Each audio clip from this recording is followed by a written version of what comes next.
Hello there, everyone, and welcome back to True Crime and Justice,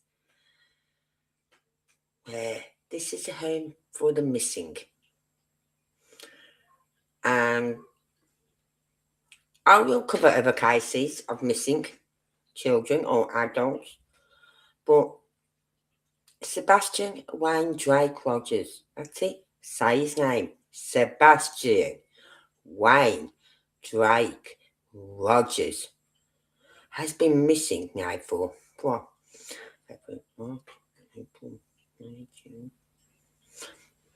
Just under 2.5 years. Just under 2.5 years. He was 15 when he went missing. He's now 17. He'll be 18 on the 7th of December 2026.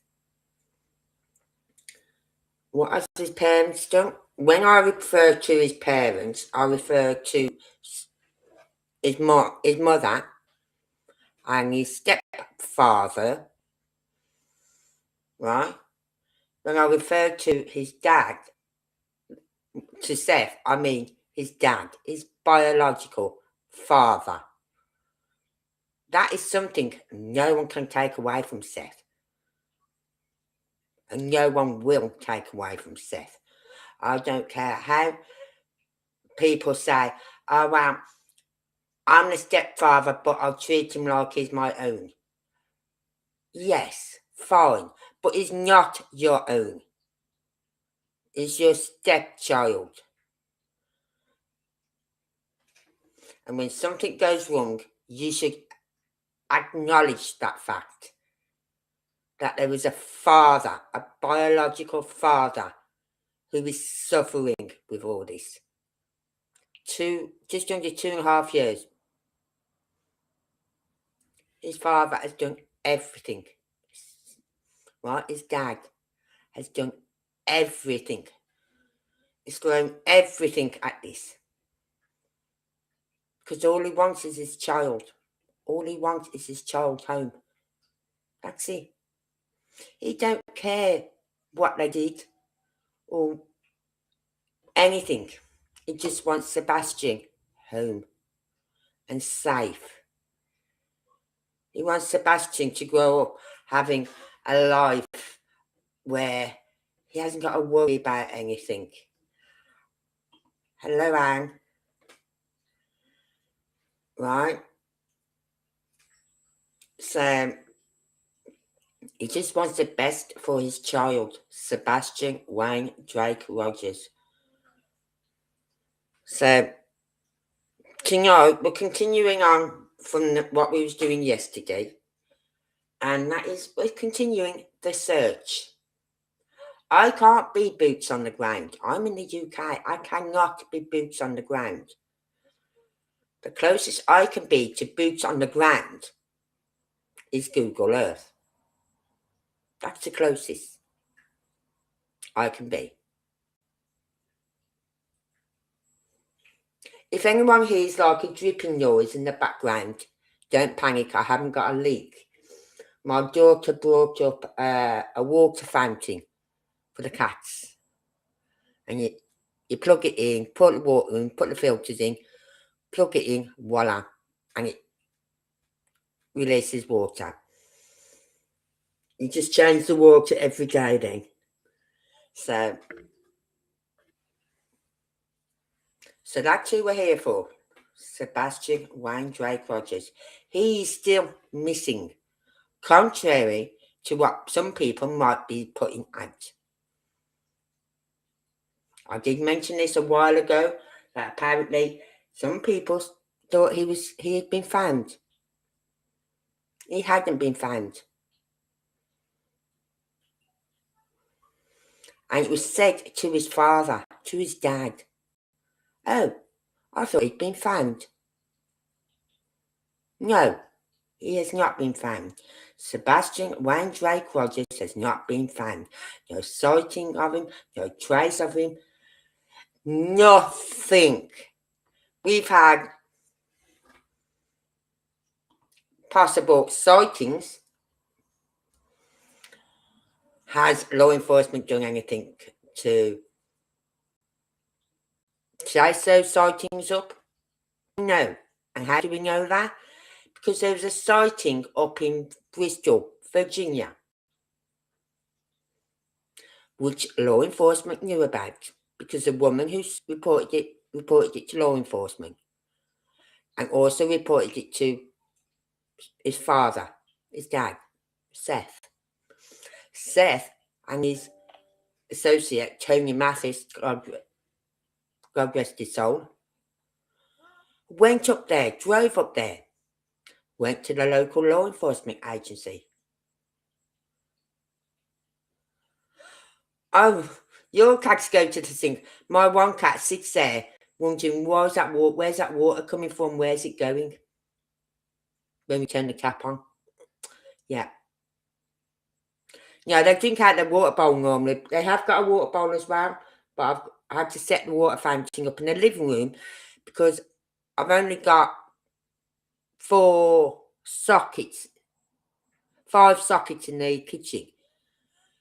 And one is took up with the fridge freezer, one's took up with the microwave, one's took up with the kettle, one's took up with the air fryer, and the other one's got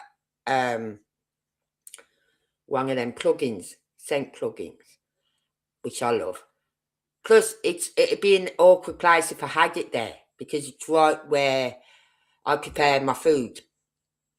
So it'd be great if I had a plug over the other side of my kitchen by the sink side. I could plug it in there, but I haven't got a plug there. So I'll plug it in the kitchen. They've been using it. Anyway, get back onto the fact. So he drives all the way up to Bristol, Virginia. He goes to law enforcement. Law enforcement knew nothing about Sebastian Wayne Drake Rogers being missing. Knew nothing about this alleged sighting. Nothing. That told Seth that law enforcement, Sumner County Sheriff's Department, or even Sumner County Police Department, Hendersonville Police Department, did not phone them up and ask them to check it out. No phone calls were made. Now, what's so hard in a fucking phone call? For minutes, it takes minutes to make a phone call and then for them to get back to you as to, yes, we had to look at the video, we'll send you the video. You know what I mean? Send them the video, let them check it out. But no, nothing. So that's how we know they are not chasing up all these possible sightings. Yet they will stand there, they will put out these press releases. They don't do actual press releases where they stand in front of the press no more. The last one they did was in April of 2024. They put out press releases when they're pressured to. Alright? And so they don't do nothing. Nothing. And I was listening to the Reckoning Co again today.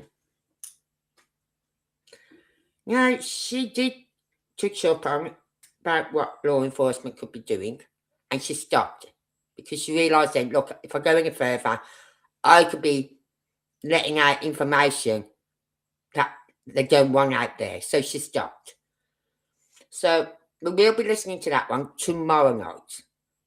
There's 2 of them. So we will be listening to them tomorrow night. Tonight, we are looking at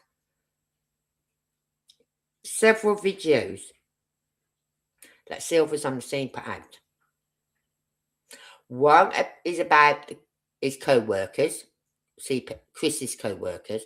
And I agree with Silver's. I'm fed up of saying KP and CP. I'm fed up of it. When I talk to my family, I go KP, CP. And they look at me and they say, who the fuck are you talking about? Because I'm so used to saying KP, CP. I'm going to say them by the names. Katie Proudfoot, Christopher Proudfoot. I have got other names for them, but I won't say so. Anyway, so he was told by colleagues of his works where he used to work. He don't work there no more. Not when Silvers went there. He wasn't working there no more when Silvers went. And Silvers only went there by chance because he was heading somewhere else. And they gave him some information. And I knew I'd heard that information somewhere. I knew I'd heard it somewhere. And that was where. So we're going to be watching that one. Then we're going to be watching the one about the possible sighting at Walmart in Cleveland. Right? And then we're going to be watching the one where he goes, he's made 3 videos on that derelict house.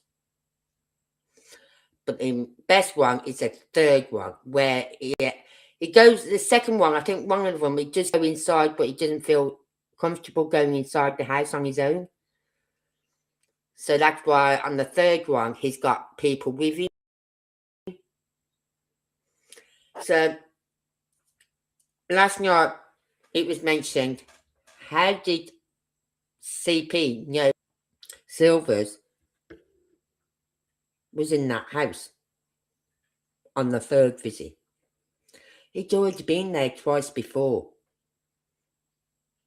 Bear in mind that CP, he was living in the RV at the time, just across the road. He said he was back at work. Perhaps he was back at work, doing what, we don't know. Right? Bear in mind, he'd have to go past that every day on the way home. He'd see his car there. So he knew what his car was like. So he probably saw his car there that day.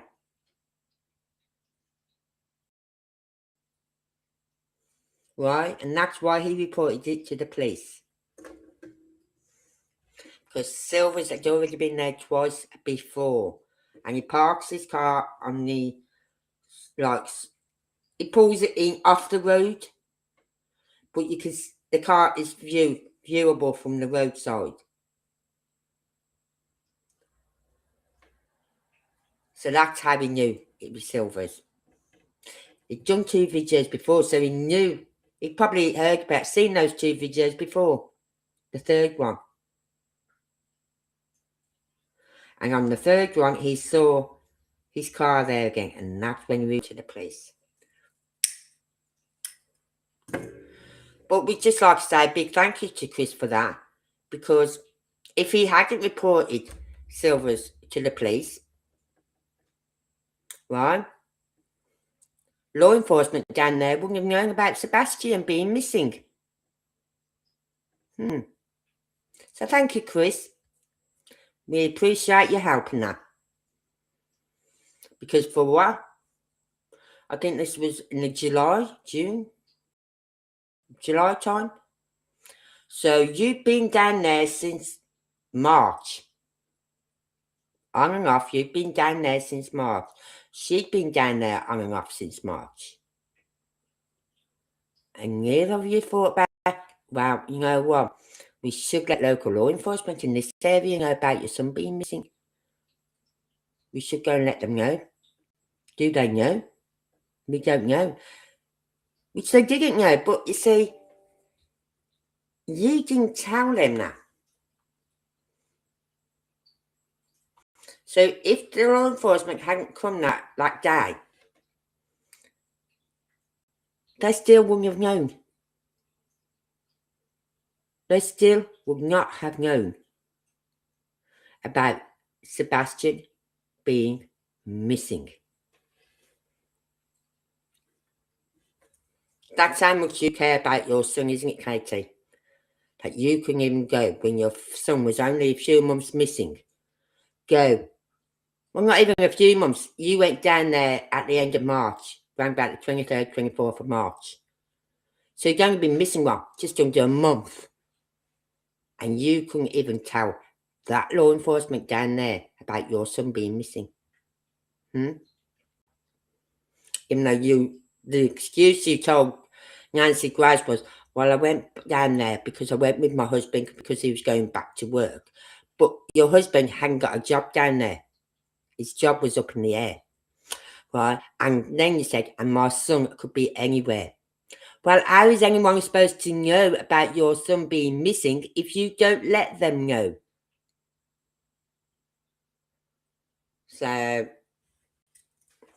I know this is going back 2.5 years, Katie, but we remember these things. YouTubers are good at remembering things. We really are. We might forget sometimes, but then it only takes old videos, watching some old videos, and think, oh, holy shit, I forgot about that. Or it might just be going through their old notes they've made. Because we keep notes. I'm coming up to my 3rd book of notes on this case. I've nearly finished this book. And I only started this book when? Was it just before Christmas? Sometime like that? So, we keep notes. And Silver keeps... Oh, KP, if ever you forget, or Katie, if you ever forget how many days your son's been missing, just ask Silver's on the scene. He'll probably tell you down to the fucking minute how many days, how many hours, and how many minutes your son has been missing. I've managed to work it out to February, March, April, May, June. We're 2 years, 3 months, because we're not in June yet, or are we? Are we in June? No, we're not in June yet because my grandson's birthday is on the 10th.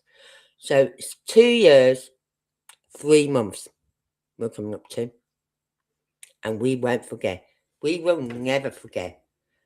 2 right hand, 2 right. We will never forget this lad. Even if I go to my grave covering this case, I will cover it to that day. And hopefully, Kylie on here or someone will be able to get me, because I've been knocking on every fucking mystic's, whatever door, for them to listen to me so I can tell them what happened. Oh yeah, I'll tell them.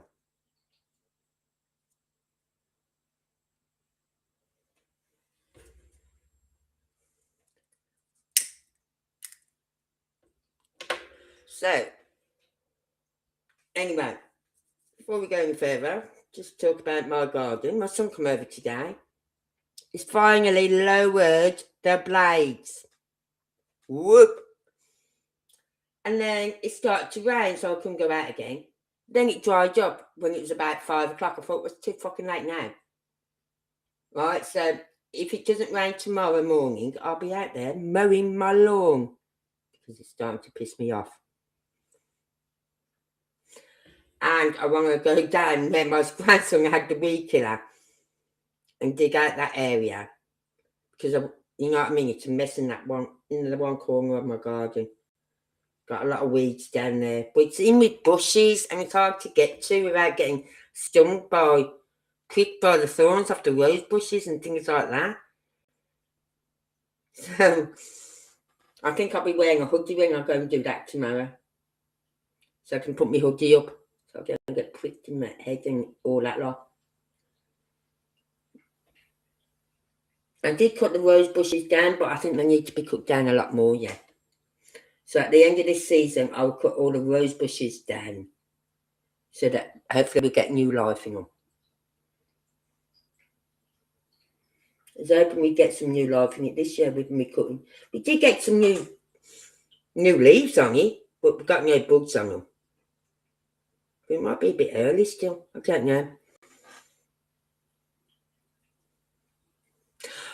Well, apparently, and we're heading for a heat wave up in Scotland. And a heat wave up in Scotland is anything over 16 degrees, 16, whatever it is, 16 degrees or whatever. Anything over that, and we've got a heat wave. So if we're in our 20s, it's like, holy fuck, can't breathe, it's too hot. But we're heading for one of them over the weekend. Saturday, Sunday, I think Monday, Tuesday.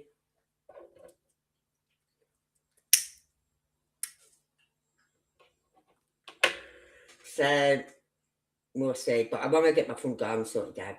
Really got to, and I've got to do a lot of digging. Like just underneath my window here, there's a lot of stones and whatever. There's not much grass there. So I want to put like a border thing in it.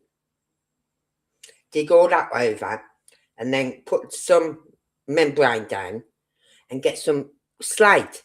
And my daughter's saying they've got this purple slate.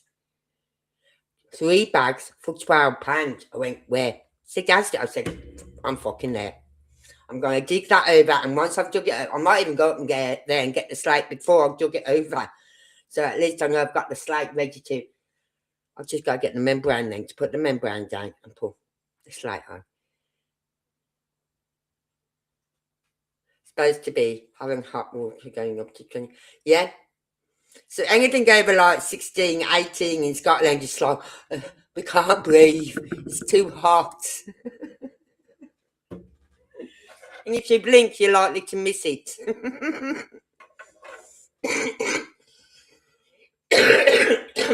But I want to get it done before Saturday. Because I've got my grandson coming Saturday afternoon.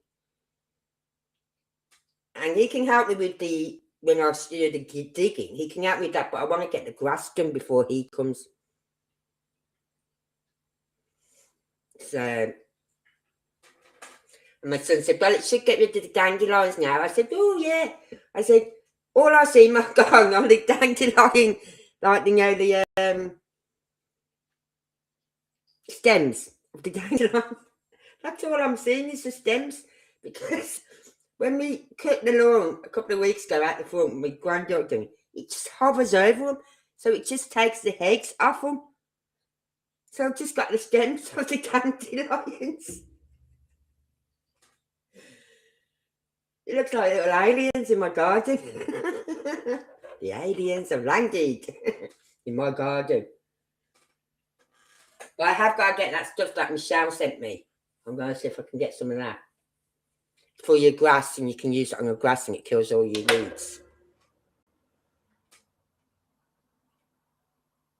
Yeah, this weather is crazy. Well, UK weather is always crazy. You know what I mean? Always crazy.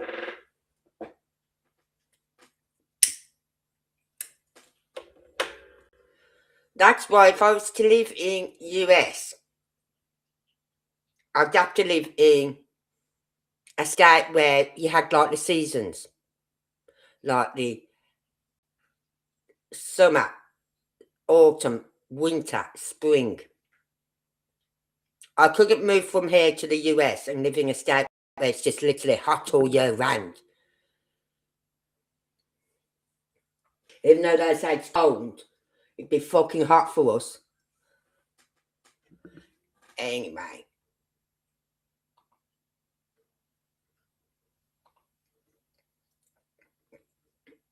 I think this is the one I want to watch. Yes, this is the first one I want to watch. Right. And this one here on the screen is where he talks to some colleagues that Chris used to work with. And this, the reason I'm playing it, showing you this, is just in case there's anyone who has not heard of this case or believes that Chris and Kate are parents that we should feel sorry for. Okay?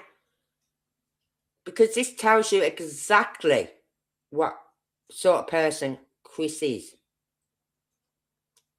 Right?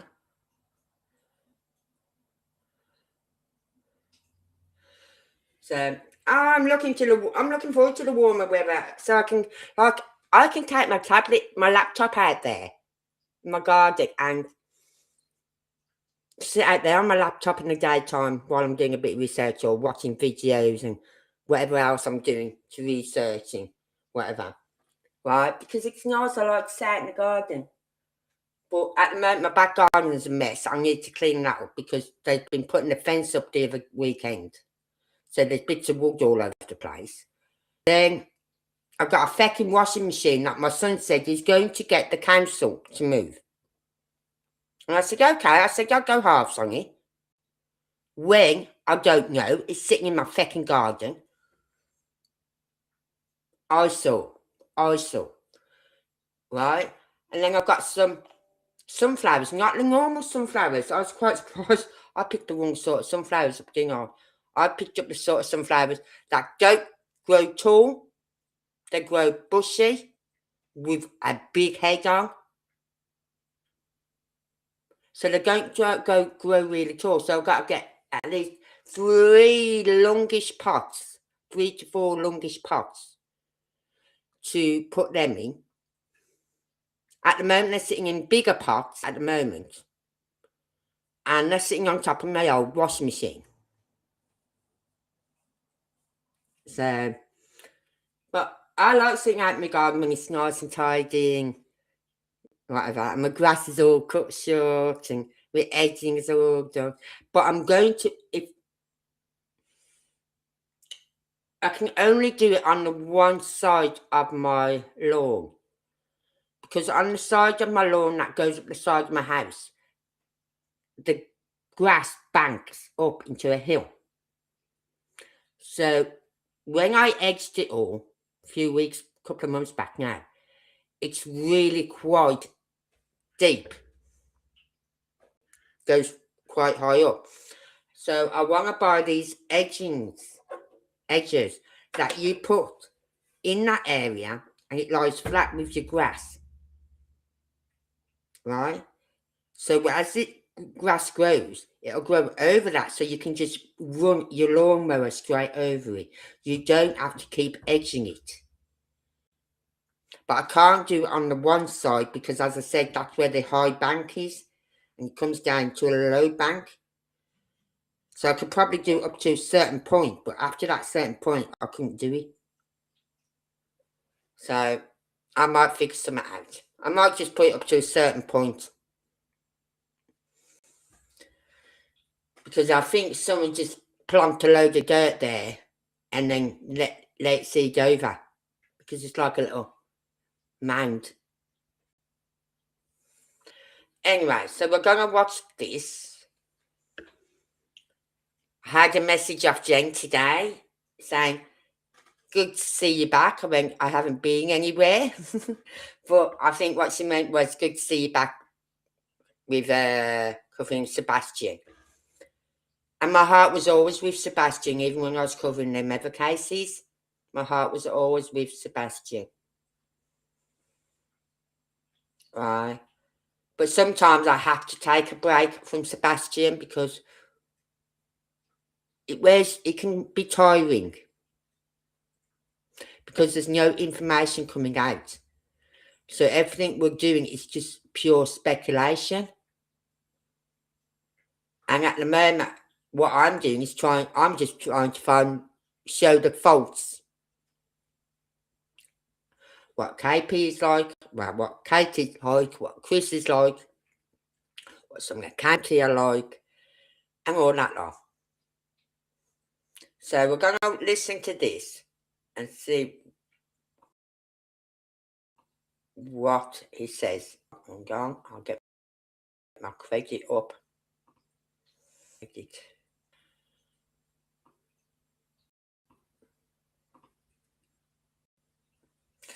So big shout out to Silvers on the Scene. This is an old one. But it's just relate to people and say, this is the sort of person we're looking at. This is the sort of person that Sebastian lived with. So let's listen to what he has to say. By a co-worker of Christopher Proudfoot's. So I'm taking that information, I'm sharing it, I'm not going to share any names, okay? There's a couple of details. I'm not going to get too specific. I'll get specific enough you'll understand. But just to make sure, there's no blowback back to the person I spoke to. But here's the big thing. I'm going to take what I was told and then I'm going to put my spin on it, right? Someone says this and I'm going to tell you what I think about that. And that's allegedly in my opinion. And I may repeat that throughout the video, but also taking what I was told is allegedly in their opinion. However, they interacted directly with him as they worked with him. So just want to throw that up there. So that's where we're at. And back to we will not forget you, Sebastian. That's a promise. You're going to see how relevant that is and what I'm about to share with you. So the job site, as you know, in my video of searching in Memphis, as well as yesterday's recap where I talked about Memphis, I really didn't even know I was going to go by the job site when GPS was taking me to my location to search. Did not know I was going by the job site, and there it is. And you see the cranes, right? And we know Chris was a tower crane operator, right? And so he worked on one of those cranes. Now, this is big. Information from the job site. Chris Proudfoot job site. Did you know? Because let me tell you something, ladies and gentlemen. I put the did you know in there because I don't think I knew any of these things. I knew things related to them, but you're about to see what I was told. I did not know this. And after being told these, I got very emotional, and I'll explain that when I cover everything I was told. But did you know? So as you listen to these things, did you know these things? Because I don't think these things are out there. And it's going to lead us right to, we won't forget you. The people that are out looking and searching for Sebastian, who are trying to bring him home and find him. But did others forget you? Did others forget you on the same day you went missing? Allegedly, in my opinion, yes, they did. So let's dive into it, right? Let's dive into it. Let's not waste any time. I watch YouTube videos and I go, why are you wasting so much time? Let's dive into it. And we're going to do it like this, okay? So what I'm going to do is I'm going to throw this up here. And that is right here. And then I'm going to throw this up there right here. Okay, so here's what we've done. We're going to do this like this because I want to reveal these things to you as we go through. I'm going to keep Sebastian over here so we can see him. What did I learn? What did I learn? So here's how this came about. I made a visit to RV to make sure, an RV place in Memphis that I'd never been to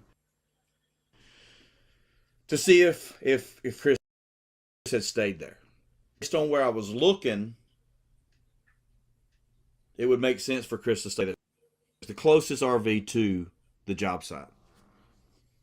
While I was there, I learned a lot. Let's jump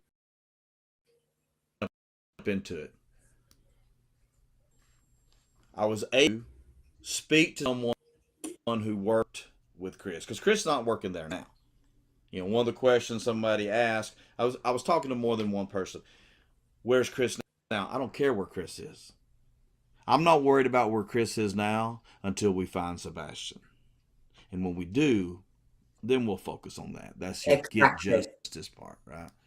Get justice. Let's find him. Let's keep the awareness alive and find him. So, what did I learn? Here we go. Diving in. Big. RV not at job site. So by coming by the job site for the first time and seeing it, my thoughts are you could not put, not just Chris, but anybody that worked there could not park their RV on that job site and come right out and work. There's really not room for it. So talking to the person, I said, hey, be here. Oh, no, absolutely not. No one can. Okay, so there were a lot of comments. Oh, Chris was at the job site, his RV. It was not. Not only was it not at the job site, Chris's RV was not at the Memphis part that I was speaking to. Okay? It's about 8 miles from the job site, 6 miles from the location I was looking at when I was looking for a possible body bag. Great, straight shot into the RV. From the RV to the job site, so it would make sense. And there are people that work job site that are discuss Yogi, Easy Days, and all these other ones, but this one he was not there. Furthermore, the one thing I didn't discover, one thing I didn't learn, did not learn, is where he was the night Sebastian went missing. The thoughts were this, because I asked the question. The thoughts were,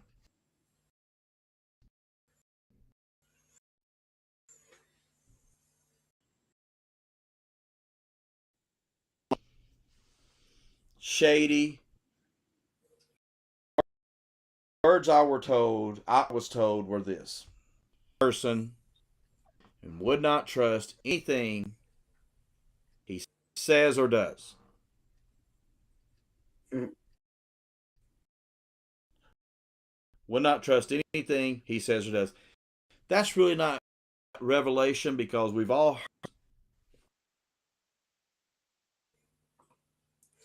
Right.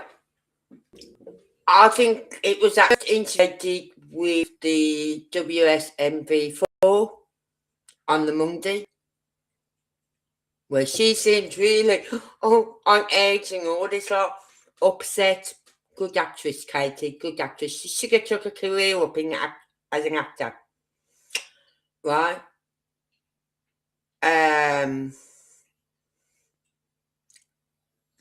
It's just, I just got that feeling from him then. Like, if everyone could have watched that one, the first time they ever spoke to anyone about this case was on the Duchess show YouTube channel, which was on the 3rd of March. But you didn't see their faces. You only heard them. So anyone can put on the tears and all that crap like she did that day. And I suppose everyone was feeling bad for them, because your son's missing, you know what I mean? They're going to feel bad for the mother and father.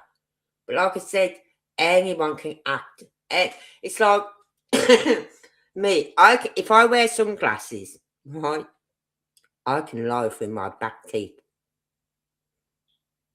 because I can't see my eyes. I can lie. But if I haven't got my sunglasses on and someone asks me something, I won't lie, because I can't lie, because my eyes will give me away every time. Right? So when you're on a YouTube channel, up on the panel, you can lie all you fucking want. You can be anyone you want on that channel. Me, I am me. I'm like this in real life. What you hear on this channel, what I say, how I talk, how I approach things, this is me. There's no ifs, no buts. It's me. Simple as. But they was not. And so when you're seeing them in that first interview, it's like, nah, sorry. Something not right there. Seriously not right. And I went over that interview, over and over and over that interview.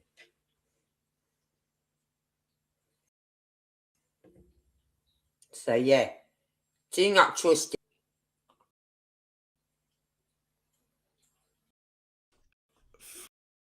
where we see him or where he calls into channel, how he's talking. This is allegedly, in my opinion, but at the same time, I don't know Chris Proud. I've never met him. I've never spoken to him. All I have to go and be, and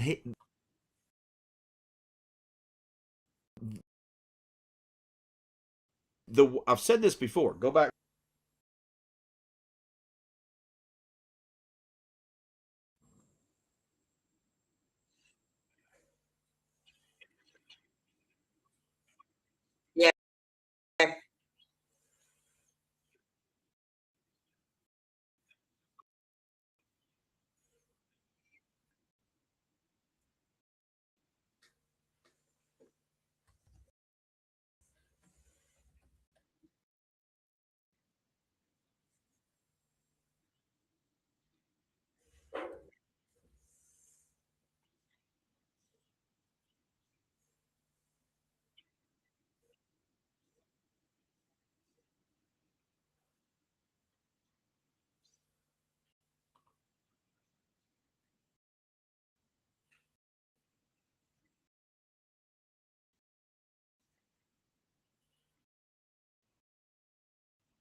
Yeah. Why is it no sound? I've got sound.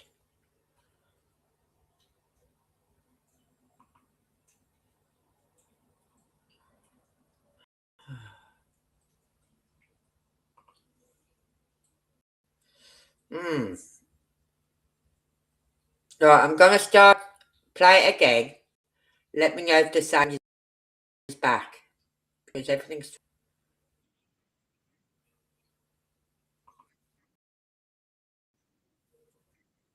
the sound.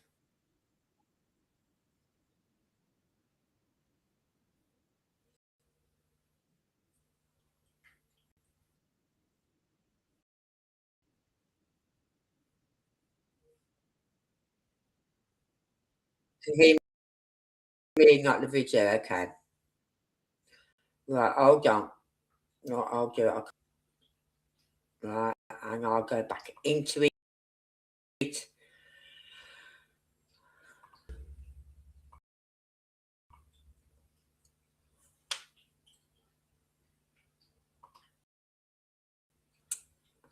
I've just found that RV parking meant closed.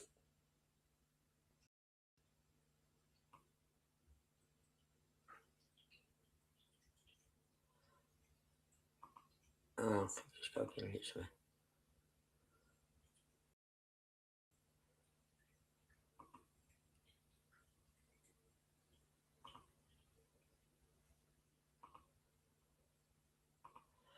Right, it is a lot closer.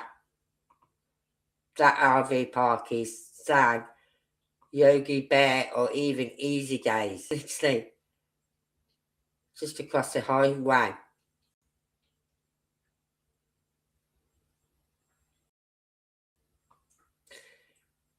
Not far from Memphis Zoo. So why you wouldn't use that place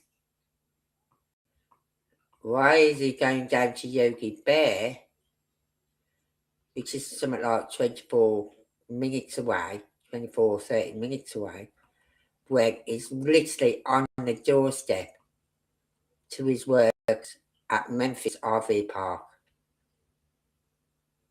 I wonder if he's ever stayed there.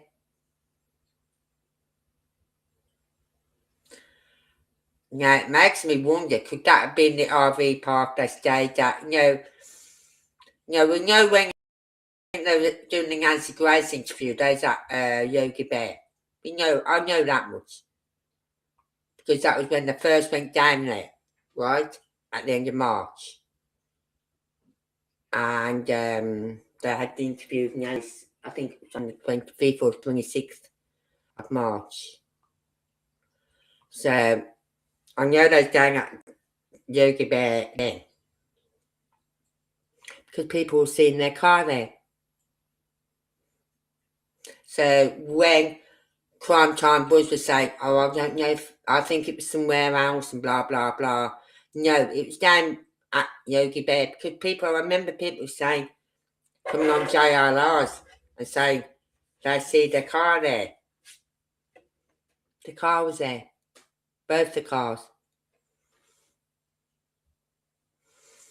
So, alright, I'm just getting this back.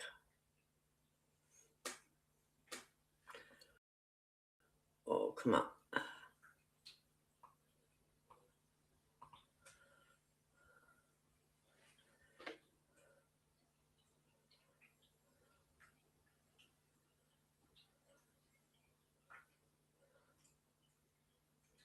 Where are we? This one.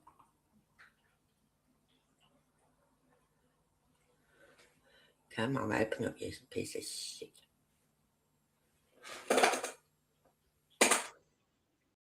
Come on.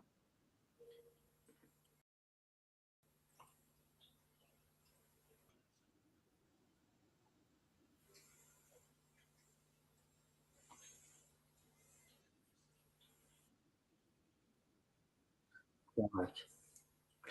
Let me just share this with you again.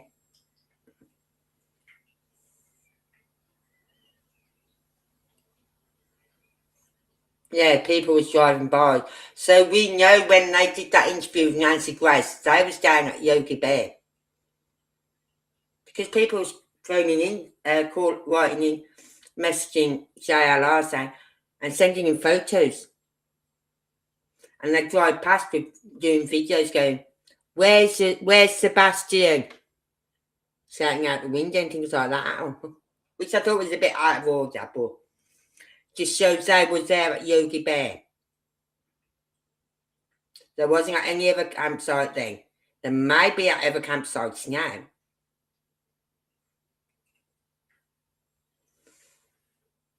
So,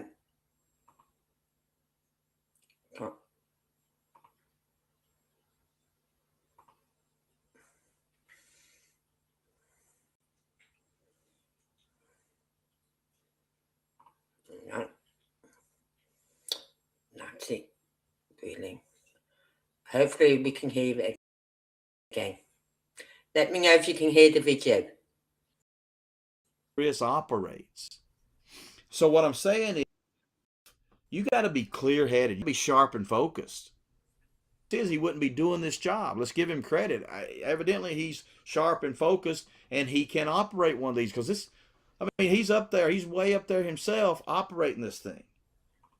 But on this day,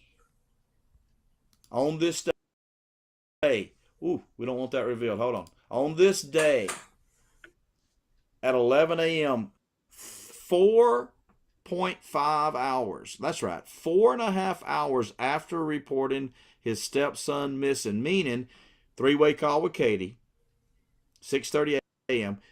Not only is he still working, he's still working at 11 a.m. We'll talk about that in a minute. But he was relieved because he was not focused. Not focused. Off. OFF. He was off. Well, you're not supposed to leave the bones, a distraction. Goes missing. So he was relieved. Chris wants to tell you, he wants to tell you, everyone listen, myself and anyone who will listen, that the reason he didn't get home till 1:30 or 2, leaving the job site at 11, I don't know if he specifically said 11, but he probably did, was because no one was there to relieve him. BS. Thank you, Sylvie. Allegedly, in my opinion, I've been told there were more than one relievers. There was at least one reliever and possibly two on the site that day. Come on, Possibly Chris. 2 people who Let's could move have on. relieved him. He had no Arrived reason to go up in that 6:30 place. a.m. Chris wants to make you believe 5:15. Why would he need to be at the jobs? Let's think about this for a second. Why would you need to be that 5:15? Why would a tower crane operator, no daylight is up, it is dark, why would he need a job site at 5:15? He wouldn't. I think you've seen some other creators go out there and see that others may show up, inside workers, drywall workers, many different types of construction people at 5:15. What I was told is there'd be no reason to be there before 6:30 a.m. And then you're going to start in your crane around 7. 6:30 is when he's reporting his stepson missing. 4.5 hours later, he's relieved. Why tell us 5:15? Yeah. Come on, Chris. Focus off. OFF. Unlike other days. I told you, give Chris credit. I will give people credit whenever I can. I'd like to give Chris a lot of credit. Chris, you're listening to this. Talk to me. Email me. silversonthescene at yahoo.com. silversonthescene at yahoo.com.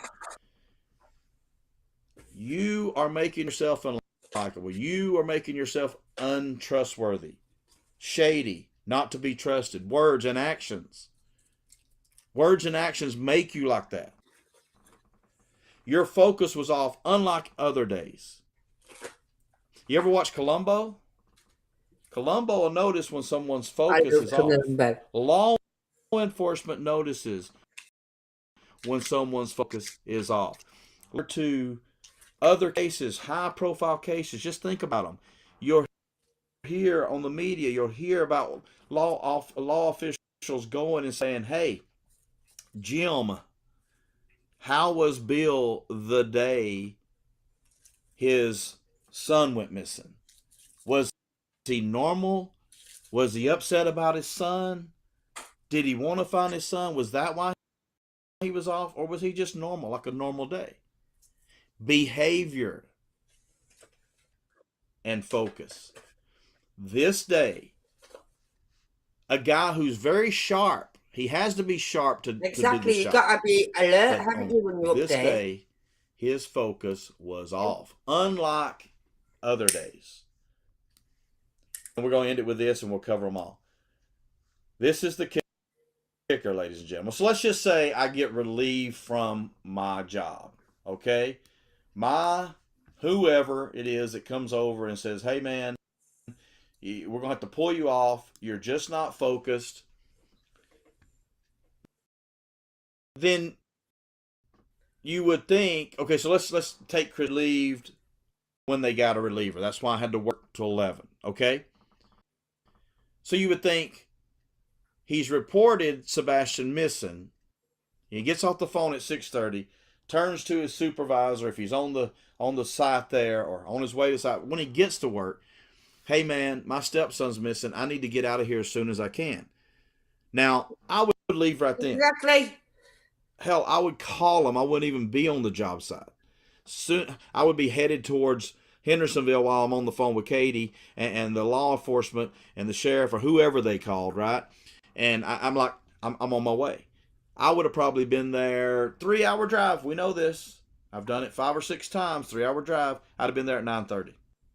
Exactly. I don't think Chris, out of his own words, got there till 1:30. Tell you why he didn't leave when he did? He was working. He wanted to put as much when they come to relieve himself him, and you would think he'd go, I'm so sorry. I know I'm off. I probably shouldn't have been working. My stepson has disappeared. We don't know where he is. He didn't, though. He didn't report Sebastian missing to his work. What? So let's think about this. Hang the phone up with Katie. Law enforcement's descending on her house. Boom, big searches. Everybody's out looking for Sebastian. Chris Proudfoot, allegedly, in my opinion, based on what I was told, gets off the phone and goes to work. And half hours later is still working. I'm just visualizing moving those levers and picking up that steel and that iron or whatever and lifting it up to where they can put it in. He's working, and his stepson is missing. His wife is all sorts about herself. Ladies and gentlemen, what is going on? 4.5 hours later. Now here's the question I have. He was relieved. Not his doing. He didn't say, raise my hand, stepson's missing, get someone over here for me. He was working. The first question I have, what would have happened had he not been relieved? Would he have worked the full shift? I'm assuming 7 to 3. Maybe they go 7 to 7. I don't know. Would he have worked the whole shift? And then told us that there was no one there to relieve him? Not only did he not report him missing, when I was told that he was relieved, I asked the question this. I said this. So he probably said, like, stepson's missing. No. We had no clue his stepson was missing. I said, what? You mean to tell me this guy's working 4.5 hours and he hasn't told anybody? No. We didn't learn this till after he was gone. We didn't learn this till after he was gone. We didn't learn this until after he was gone from the job. So, ladies and gentlemen, what is going on? I think we've been asking this question since day 1, day 2, September 26th, February 26th, February 26th. Right, so he was not at the Memphis RV park, and I've just looked it up on Google Earth, and it is, you got St. Jude's there, and then literally draw a straight line across, and you got Memphis RV park. Right, not far from the zoo. So, me personally, I would go to an RV park as close as possible to work.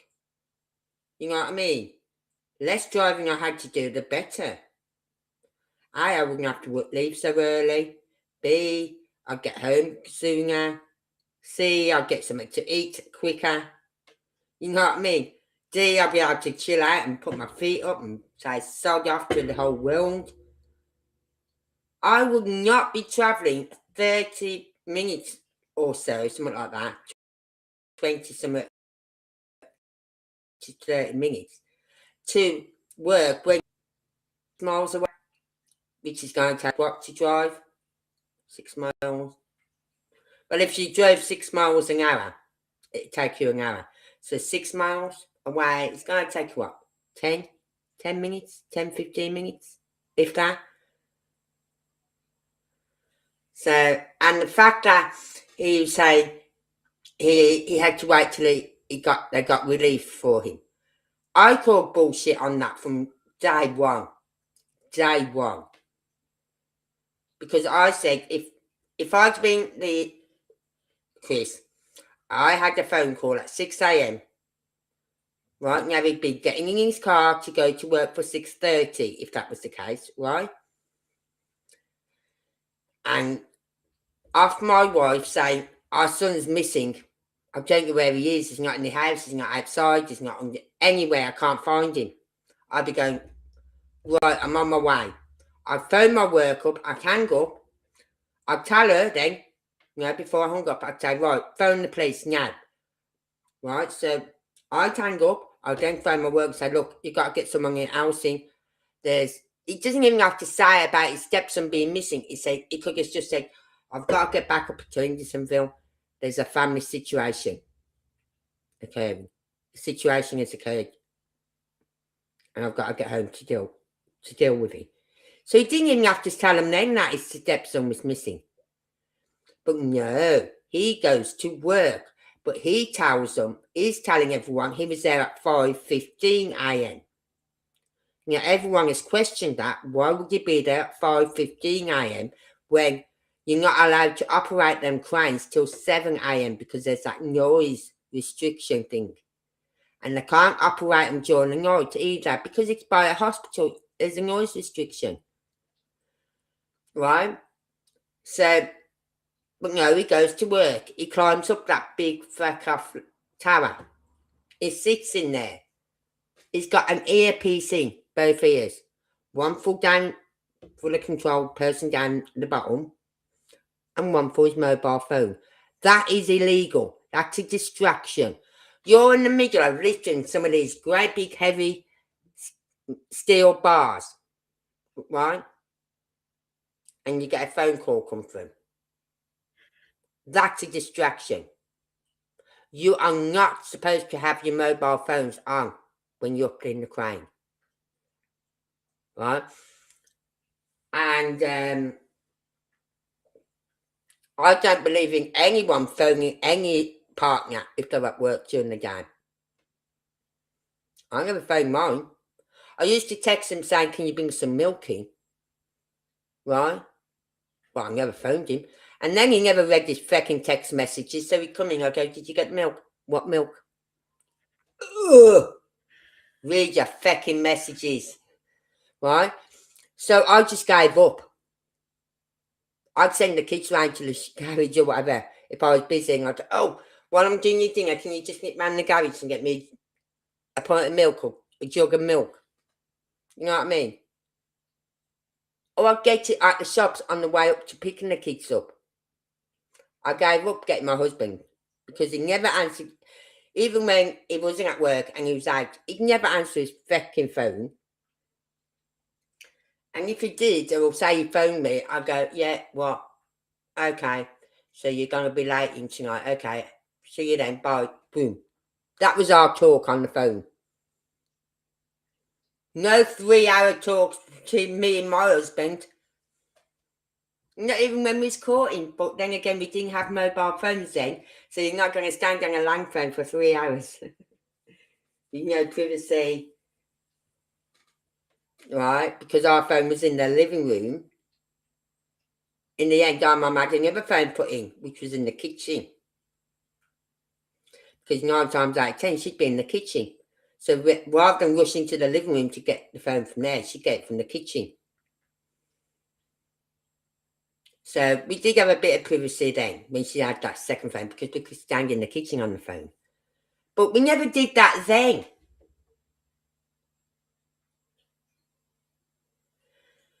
On his breaks, yeah.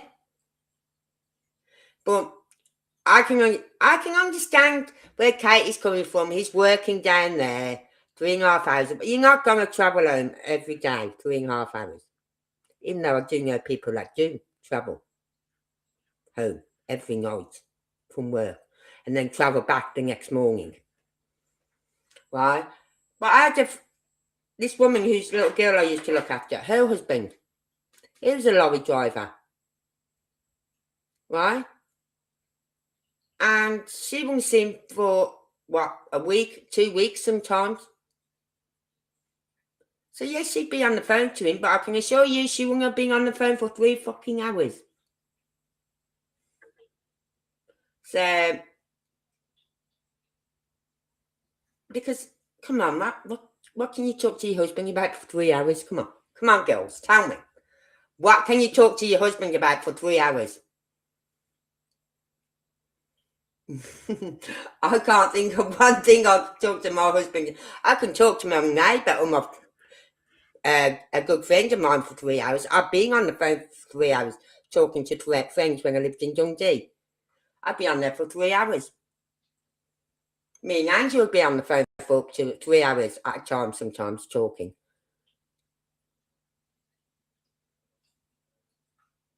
Yeah. I'd go to, like, my husband, he'd go to work. Okay, see you later, babe. See ya. Bye. Fuck off. You know what I mean? And then I'd get the kids off to school. I'd come home. I'd clean my house up, get my washing done, get it out on the line if I hadn't already got it out on the line before taking the kids to school. And get all that done, then sit down, have my lunch, and chill out for a couple of hours before going to pick them up, before I trashed my house again. Then my husband would walk in, I'd go, oh, fuck. Here we go.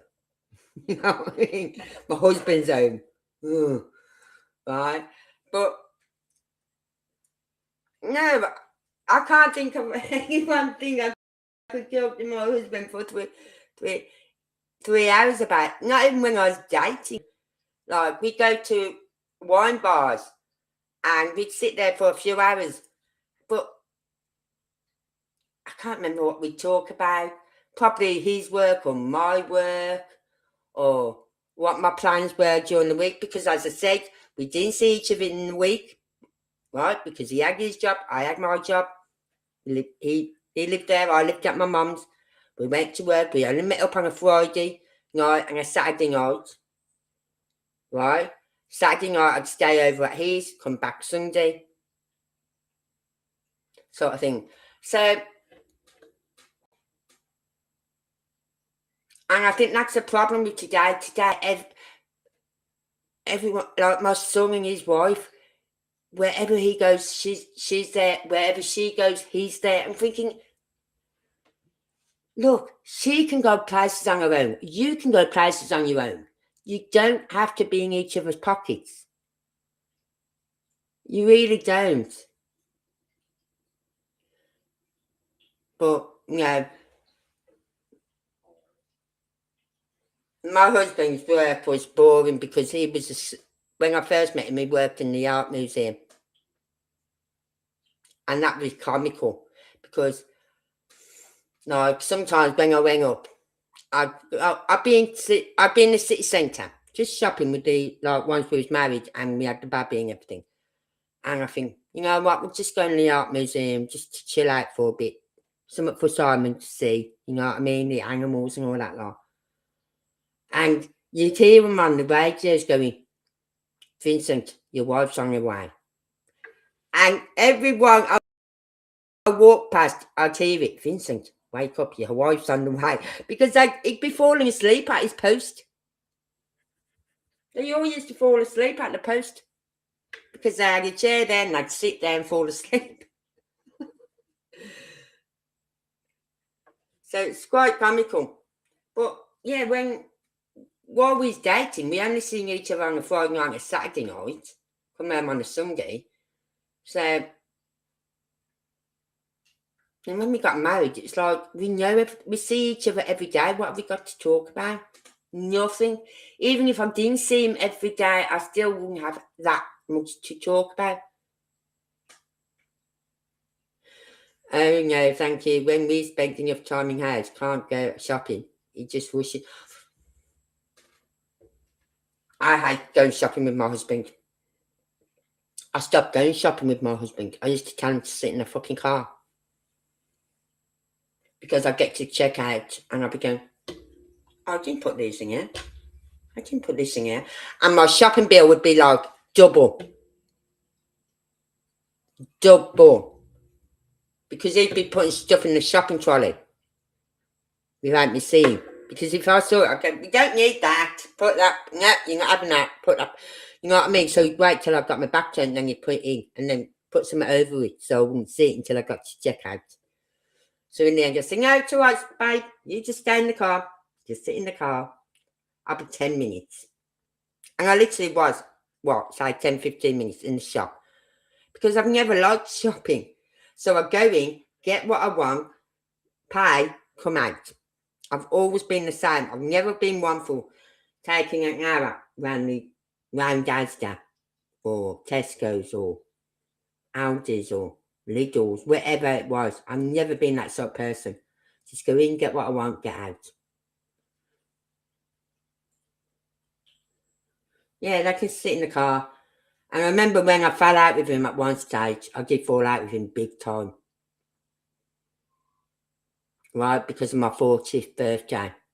I've been planning my 40th birthday from the day I gave birth to my son. Right? Then I had my daughter and I went, and I said to my husband then, I said, you know what, by the time I'm 40, Simon will be 16. We won't need a babysitter. Because he can look after staying and keeping an eye on Dee. We won't need a babysitter, we can go out a bit more. My husband did sod off for my 40th. So he didn't just get the cold shoulder, he got the cold everything.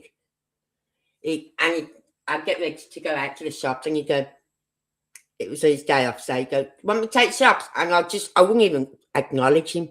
Well, I wouldn't even talk to him. I just gave him the finger and walk out the door. Then come back with the bag.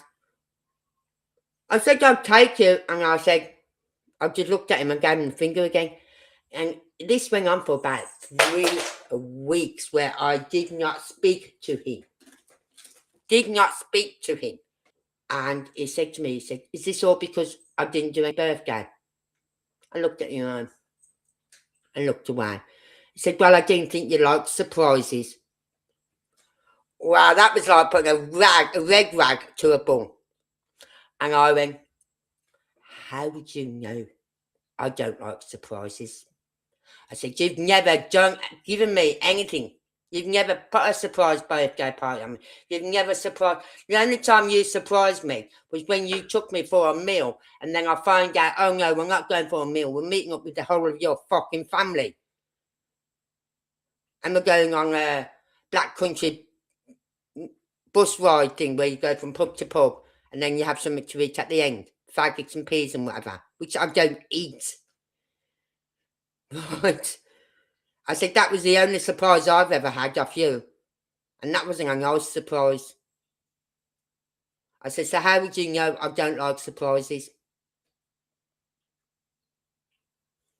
He went, well, at least you spoke to me. I go, fuck yourself. But I think it was like 3 weeks I didn't speak to him. He's lucky he got to sleep in the bed. You know what I mean? I could have made him sleep on the sofa, but I let him sleep in the bed. But I didn't speak to him for 3 weeks. Even my kids are going, you and Dad okay? I went, what?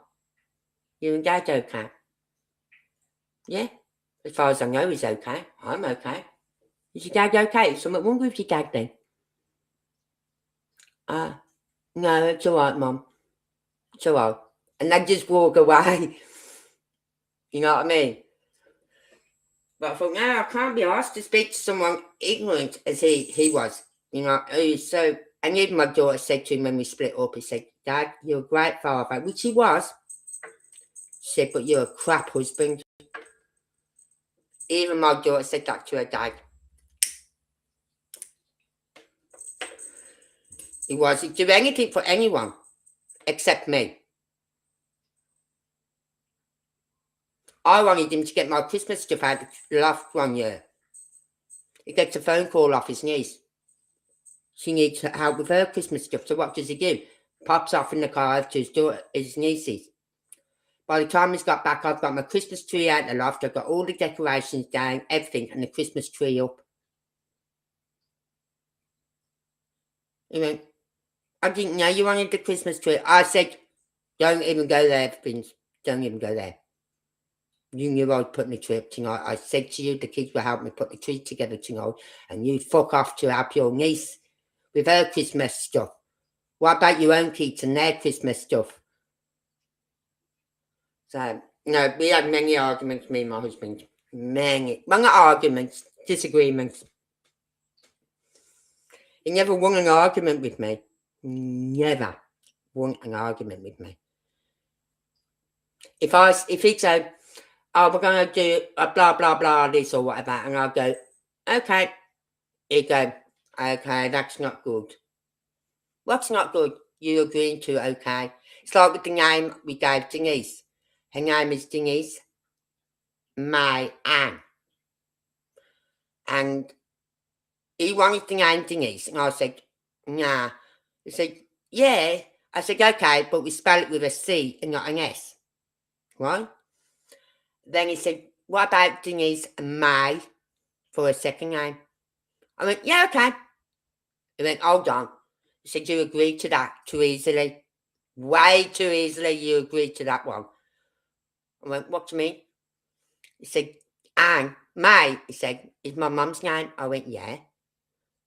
He said, but you agreed to it. I said, yeah, because May is my nan's name. He went, oh, fuck. And Anne is my mum's name. So Denise May Anne, she's got my nan's name and she's got my mum's name. Well, no, she's got my mum's name. Oh, yes, no, she's got my nan's name, middle name. So he didn't win that argument either. But he knew he knew something was up. If I agreed too quickly, he knew, oh, well, no, she's agreed too quickly for that. I was expecting her to put up a bit of an argument about that. And I didn't. Because it's my grand's name, May. We used to call her Nanny May. Right? And Anne is my mum's name. So yeah, thing is, May Anne. He used to say, Denise May Anne, and I go, why? And he go, oh, well, that's my mum's name. And I go, no, it's my grand's name. Because his mum said, oh, that's nice that you're having my name as a second name. I went, no, it's my nan's name. May's my nan's name. We call her Nanny May. Anyway, so that was, we've got right off the subject again. Right? This is why you cannot believe a word Chris says. He shouldn't have a phone with him up there. It's a distraction. He had a phone up there. He said he had to wait until he was relieved. He didn't. They had several, at least 2 other people there who could have done that job. He was pulled off. I was told that. I heard that. He was pulled off the crane at 11 a.m. because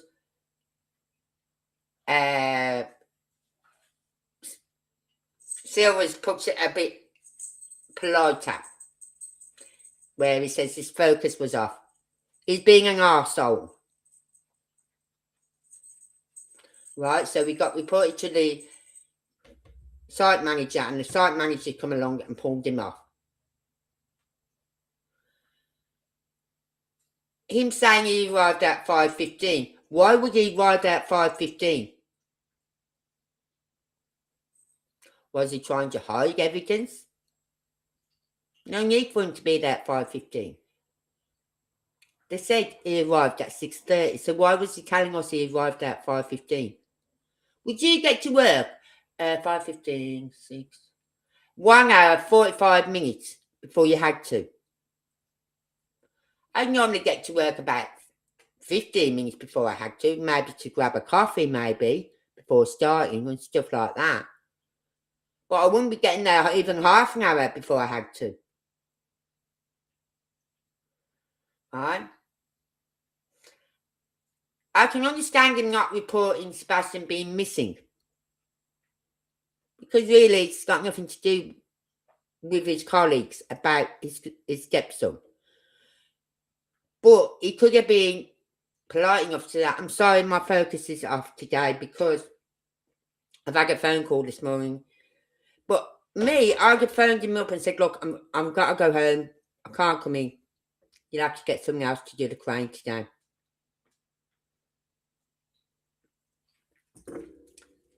And then to say he was going back to work on when you went back down there. He wasn't going back to work. Why was he going back down there when he had no work to go to? He even said on one live he was doing, someone could do a radio going. What live was that? I think that was Smiley's. And he said, yes. He said, I am covering. I have got a job. He said, I'm not telling you where it is and all this lot. And then at one point, he also said he was doing like the night shift. Well, he couldn't be working in a crane on a night shift because cranes aren't allowed to work in the dark. They're not allowed to. It's dangerous work. So the cranes would not be working when it goes dark. So whatever work he was doing, it was not working in a crane.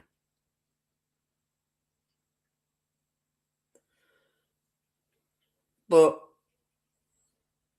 the fact he didn't even tell his site manager that his stepson was missing to get home, even before he climbed up them ladders. You know what I mean? It doesn't make sense. Why would he do that? And the only reason I can think of is he was trying to put as much distance as possible between Stafford Court and himself. And by telling all these lies, did he not realise he'd get caught out on these lies? The fact that he was waiting for someone to come and give him relief so he could come off the crane. The fact that he said he got there at 5:15 when he didn't, he got there at 6:30.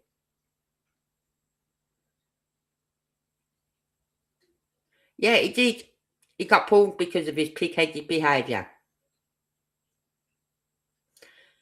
Right? And he said he was on the phone to law enforcement all the way home. Until he got home.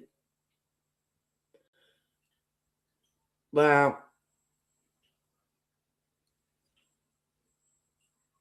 isn't that illegal? Unless he had hands-free phone. Possible. But at 6:33, now he arrived at work at 6:30. 3 minutes later, he's phoning law enforcement. Why wait till 6:33 to phone law enforcement? Why not phone them at 6:05? Right? Why? Okay, Katie couldn't phone him. Phone the police. She's incoherent.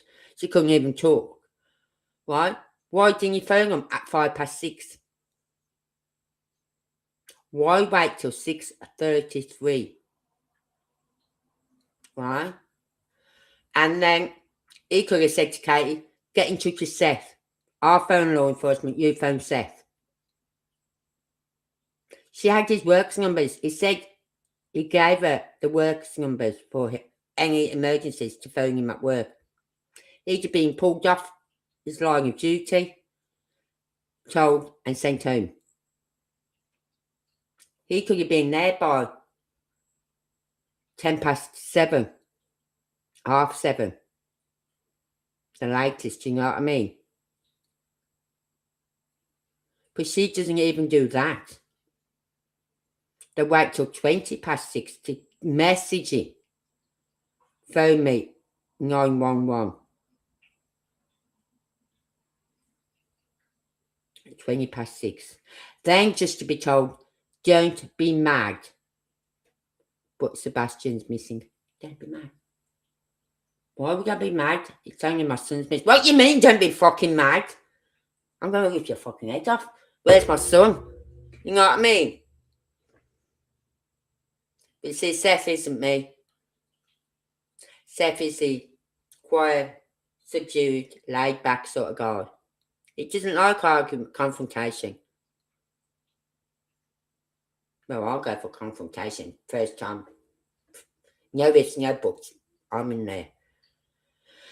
Anyway, so that was what I wanted to prove to you. You can't anything CP says. He's lied already. Even his work colleagues have put him down as shady, not to trust. But he lied there, where he said he got relieved at 11 a.m. No, he got pulled off at 11 a.m. And here, when he said he arrived at 5:15 a.m., no, he arrived at 6:30 a.m. And there was rumour that he had his RV parking not on the site, but across the road from the site. There's like a car park. I heard his RV he was parking his RV there. So obviously not. And he didn't even park it to have his RV at the nearest site, 6 miles away. Which would have took him, 5-10 minutes to drive there and back? No, he has to drive 20-something minutes, nearly 30 minutes to his RV. Why? Why drive? You know what I mean? Why drive that far? Because he went from Memphis to Mississippi, didn't he? He went into Mississippi. He's in Horn Lake, Mississippi.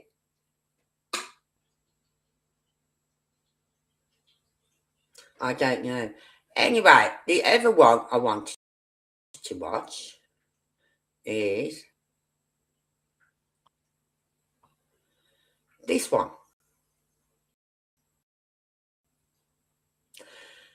Now this one,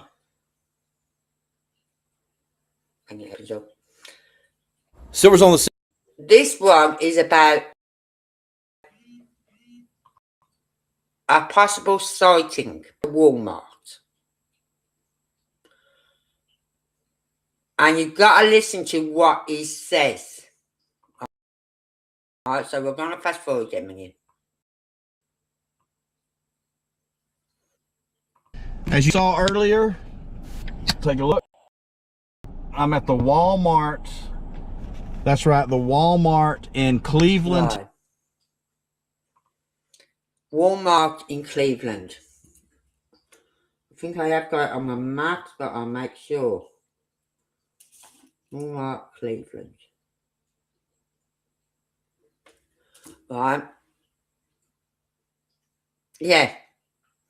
Well, just put it this way out. Every time his mouth opens, you know to lie. You know it's going to be some BS coming out of his mouth. So this one is about where there is a possible sighting of a child who allegedly went by the name Sebastian, and as that lad walked away from this guy, he heard the lad say Seth.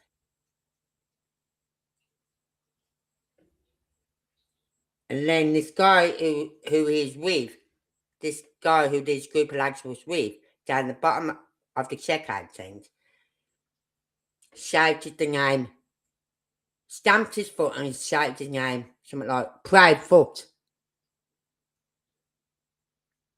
Now, this guy we're going to hear about him did not know about Sebastian. Again, this is in Cleveland, Tennessee. Did not know about Sebastian being missing when this happened. So, he was in touch with him, he's been in touch with him. But you listen to what he has to say. He says it better than me.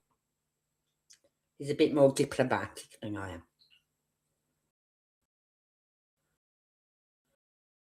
Tennessee. And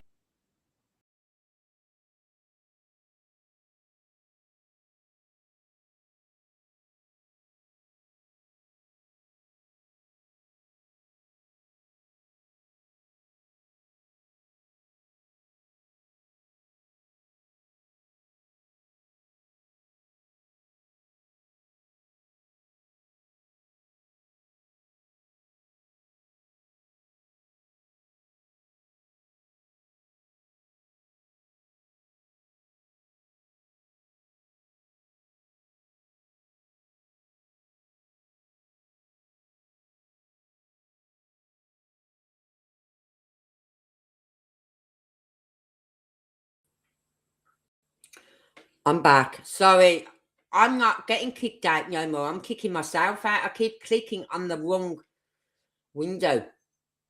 Oh God, I've just kicked myself out again.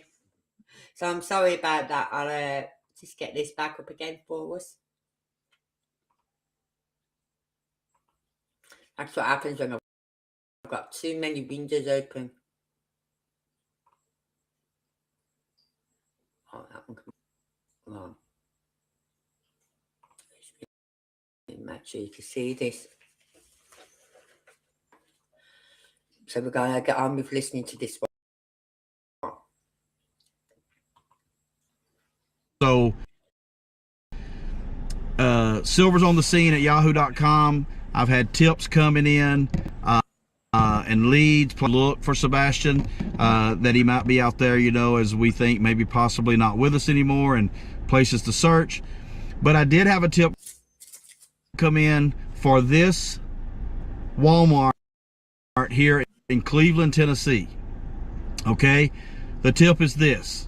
There was a guy who was doing his normal grocery shopping. He was in the grocery department, and as he's standing there looking for different things, he had noticed a group of teenagers. He had noticed a group of teenagers, boys and girls, with two adults. He said it looked odd. The group looked odd, but you know, that's all he noticed. And he had walked away from them, doing his shopping. And when he was 20 or so aisles down, a pretty good ways down, just looking at food to purchase, he was approached by one of those teenagers, and it was a teenage boy. The boy said to him basically, "Hey, it's a nice day to be shopping." And he replied with, "Yes, it's a great day to be shopping." And before they could say anything else, the male with the group was several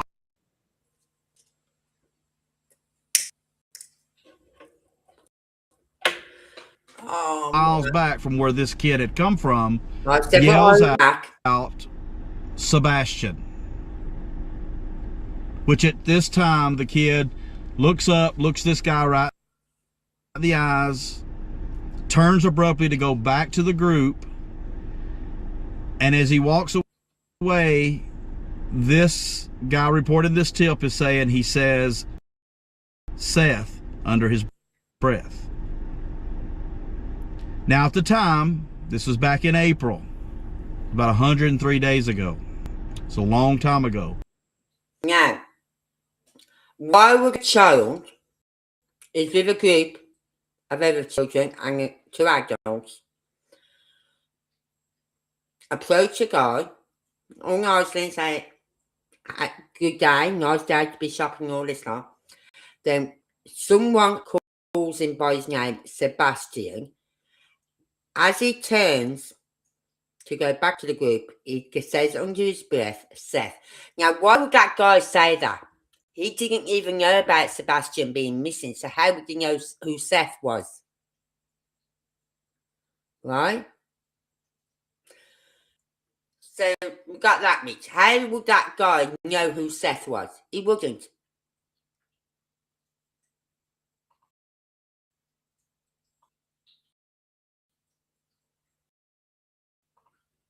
At the time, stating who emailed me says he did not know Sebastian was missing. He thought the whole encounter was odd. He thought the group was odd, but that was it. Several weeks after this encounter, he sees on the news, YouTube, wherever he sees that this kid Sebastian Rogers is missing, and of course he goes, "Wow, that is the kid who approached me in the Walmart." One thing he also said that I left out is when got back to the group, one of the girls in the group, teenage girls, had kind of put her arm up to him and was whispering something in his ear, and about that. Sorry about this buffering again.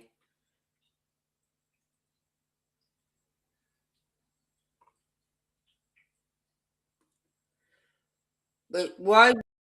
That time, the adult male with the group, stomps his foot and yells loud, "Proudfoot." Now, I'm just telling you what's reported to me. No judgment here. No saying this is, as we've talked about. As I said, this has got 2 years now. Yeah? Because it's 2 years, 3 months he's been missing so far. So going back 2 years now. This guy saw a child who spoke to him, who was called Sebastian. Right? as the child's turned to go back to the group when they called him, he said, like, quietly, Seth. And then as he gets closer to the group, the guy in the group stamps his foot or something and says, Proudfoot. But why would he be calling Sebastian Proudfoot? Why would he be calling him Proudfoot? Why would his name be Sebastian Proudfoot? Isn't it Sebastian Rogers? So why, if that was Sebastian, why would they be calling him Proudfoot? And it doesn't make sense. This guy, as he said, did not know about Sebastian being missing. It was only when he's seen something, he said, that's the lad who spoke to me in the shop.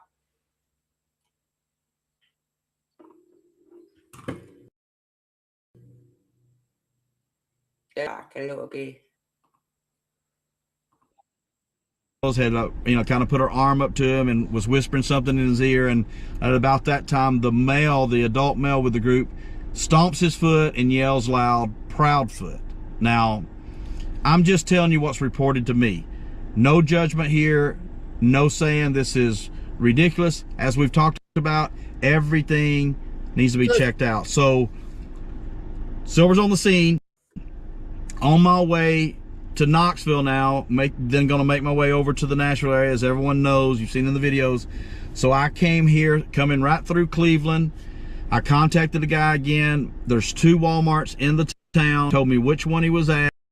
He gave me more details. He's come to the store and do a reenactment. So what did I do here? I've never done anything like this before. But you never get anything unless you ask for it. You never ask, you never get. So I went into the store. I got the store manager. He then got the loss prevention or security manager. The 3 of us had a discussion. Of course, my goal was to see footage myself. More to come. Okay, so I'm back. So I had to take the phone call that was coming in. That was actually the police officer, law enforcement calling. So what happened was, and I don't know where I was exactly on the story, but I met with the store manager as well as loss prevention, I believe, manager, security manager, and of course they won't let me see anything, but they told me to contact law enforcement, which I just did. I did before I started the video.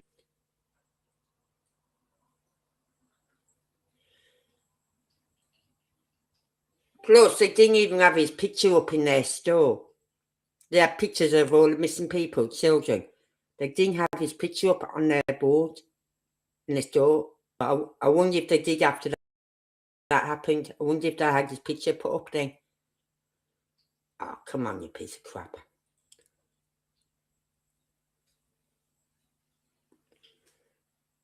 Video, and while I was doing this video, he actually called me. So there's been immediate response, I would say, from me making contact and speaking to someone at the police department in the city of Cleveland to get in the call was less than 5 minutes. So took the full thing down. I've also given the name of the person who made the who gave the tip, who actually saw what he believes to be Sebastian, and they have my information. They call me, and I'll let you know more to come if I get any updates. But here's the thing. I know me especially, I just feel like Sebastian's probably more than likely no longer with us. But if this is him,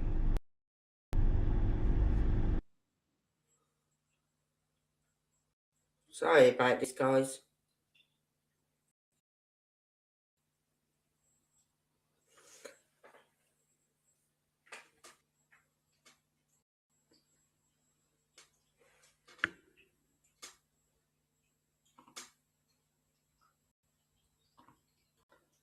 So let's recap.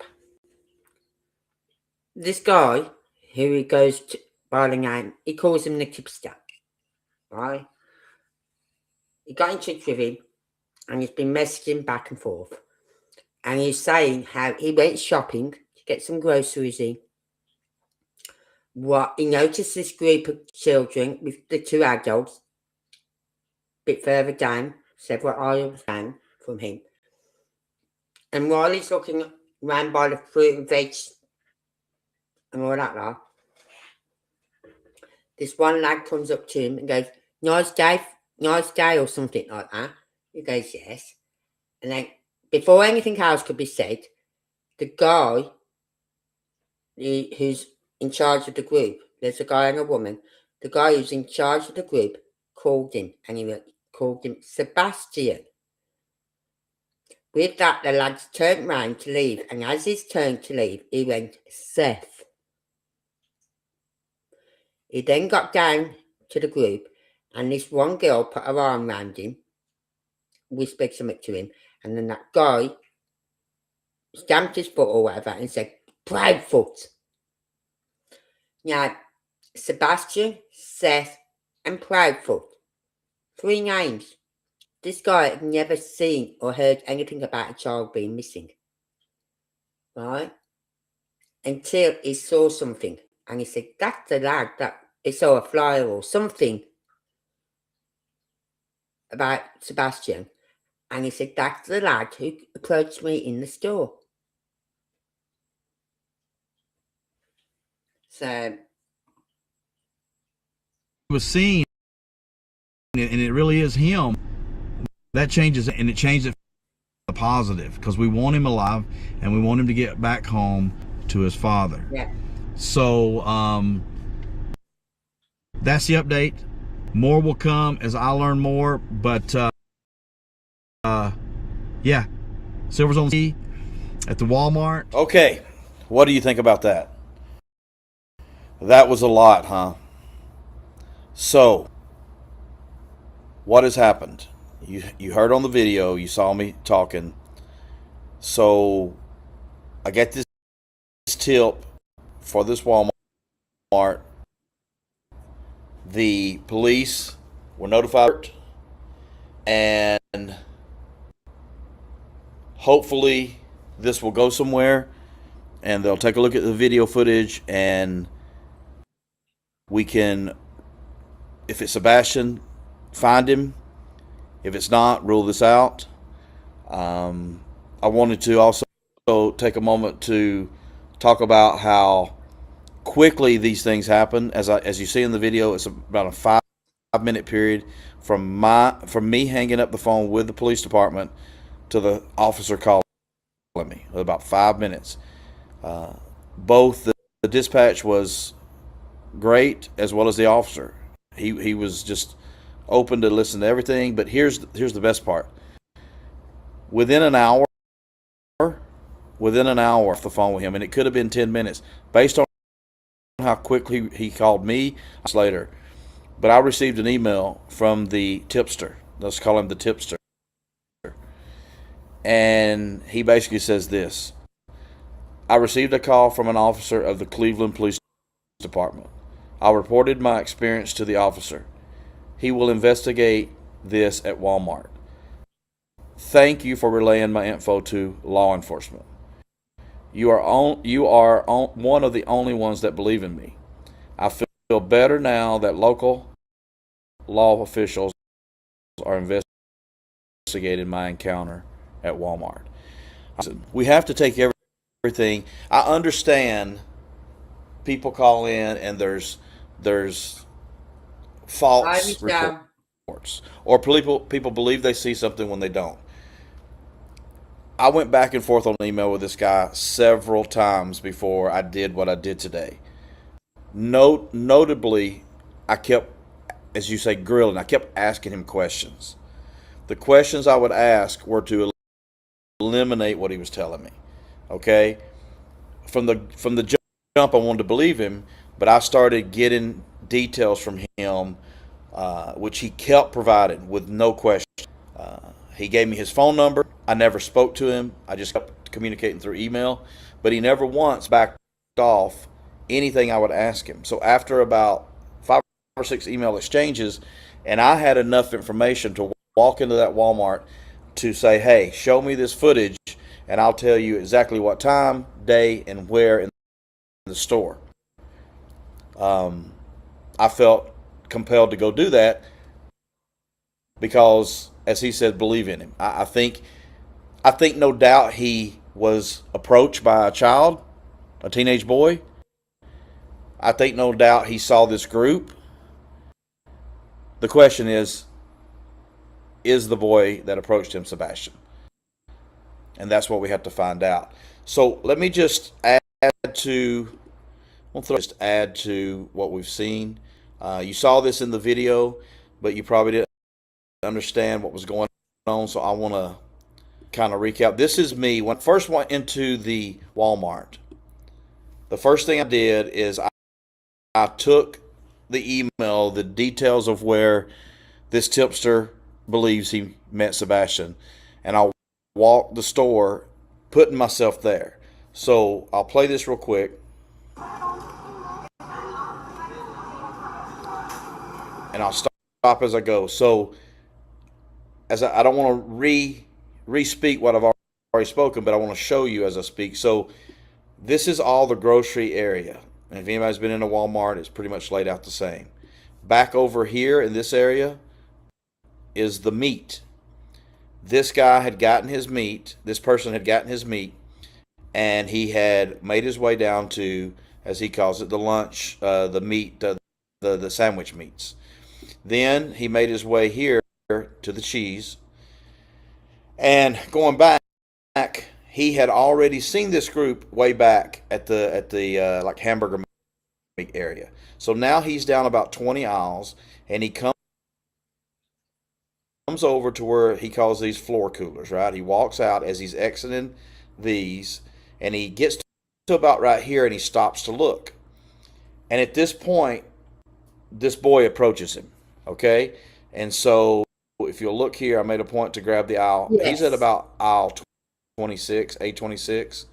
And then you'll hear me in the video said, and he was way down there. So at this point, way down here, this person noticed this group of teenagers and two adults way down here.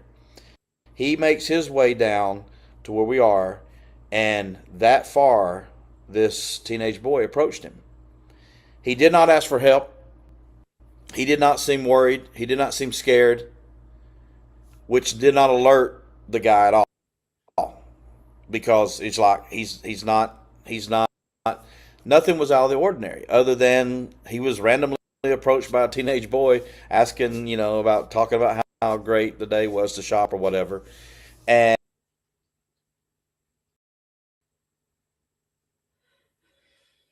but it's strange how he said the name Seth. he went on. So hope that gives you an idea of what happened. So at this point, here's what we have to talk about. Okay? And I thought about doing a video on these three, 1, 2, 3. It's a 3-step process. In my opinion, it's a 3-step process. And I was going to do a separate video, but I'm going to wrap it up in this video because I think it's very important to listen to what I have to say here. So what are the 3-step process when it comes to Sebastian Rogers or any missing person, especially our children? First of all, we have to find them. Can't find them without keeping the awareness alive. And when I always talk about keeping the right, we'll stop there. Right, it's 3 steps. You've got to find them. To find them, you've got to keep the awareness alive. And then once we find that child, that's when we get justice. That, believe it or not, Chris and Katie, is when we will all come for you. When Sebastian is found. That is why they don't want Sebastian found. That is why they want to make it out he just left on his own accord.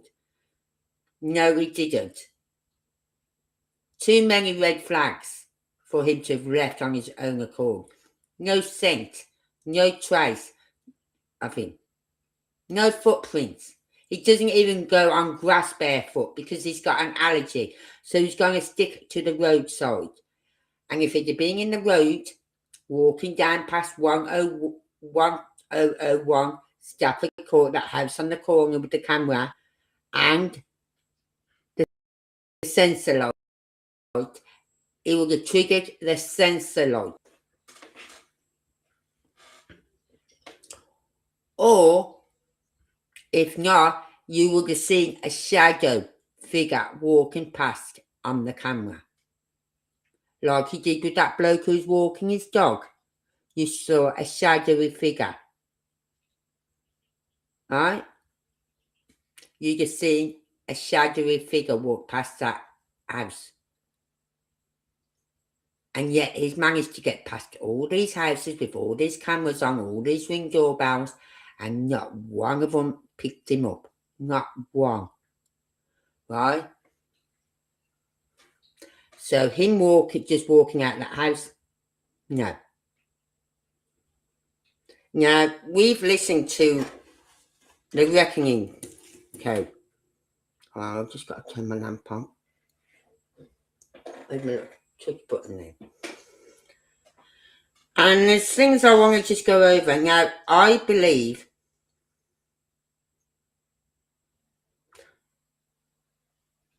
I did think perhaps they are right, perhaps he didn't go home that night.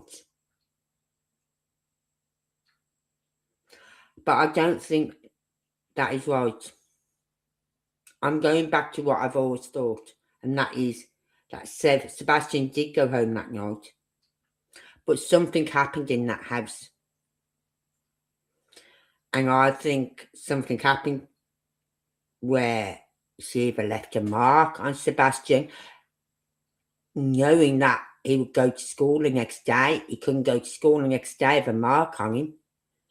Or she lashed out at him in anger and he's fighting at his head. Right? And then she mentioned about KP had something on CP. Well, Katie had something on Chris, and Chris had something on Katie. They're both covering for each other. One goes down, they both go down. Now, as I said, I've always said this. She set this up. Because he gave her an ultimatum, we believe, allegedly, that he gave her an ultimatum. It's me or him. He gave her an ultimatum. And what does she do when he gives her ultimatums? Oh, yeah. She gets rid of, doesn't she? Like the cats.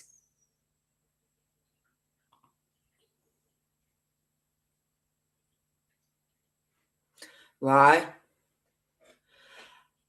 So, every time he's giving her an ultimatum, she's got rid of him. So, she planned this. And she planned it for that weekend.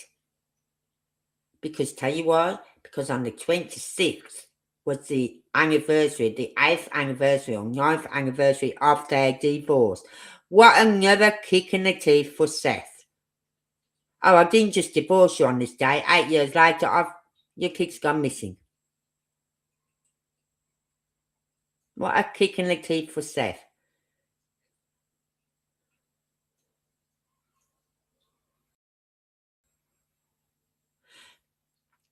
Yeah. Right? So, and then they say there's no signs of him leaving that house. Well, the only way he could have left that house, and I don't believe he went out the front door, because the camera across the road would have spotted movement. They would have seen something, a shadowy figure again. It would have seen something. Even Chris has said, if anyone had come up to their front door, because people say, well, could someone have got the code or got in the door and come and took Sebastian from the house? And Chris said, if anyone had come to that front door, you wouldn't see it clearly, you wouldn't see who it was, but you'd see a shadowy figure. So if you're going to see a shadowy figure of someone coming to the door, you're going to see a shadowy figure of someone leaving that front door. So that's where I don't agree with Mob Crew. He said on one of his lives that he believes he come out the front door. No, they did not come out the front door with him. Right? There's only two other ways he could have got out that house. If he's not in the house. Right? And that is one, through the back door, or two, through the crawl space. Now, if they come out the back way, the camera on that house at the back of them would have caught a shadowy figure moving.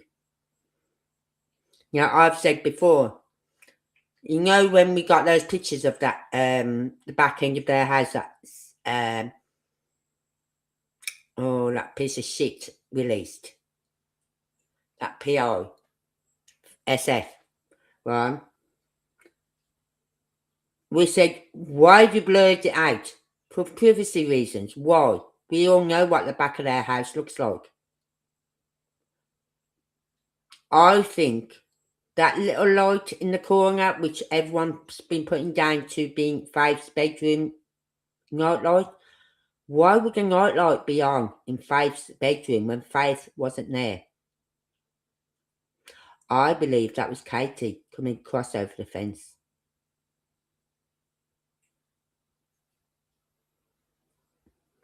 She had to have the light on so she could see what she was doing.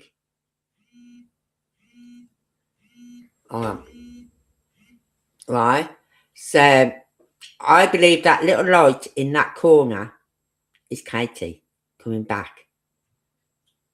So, did she leave that way?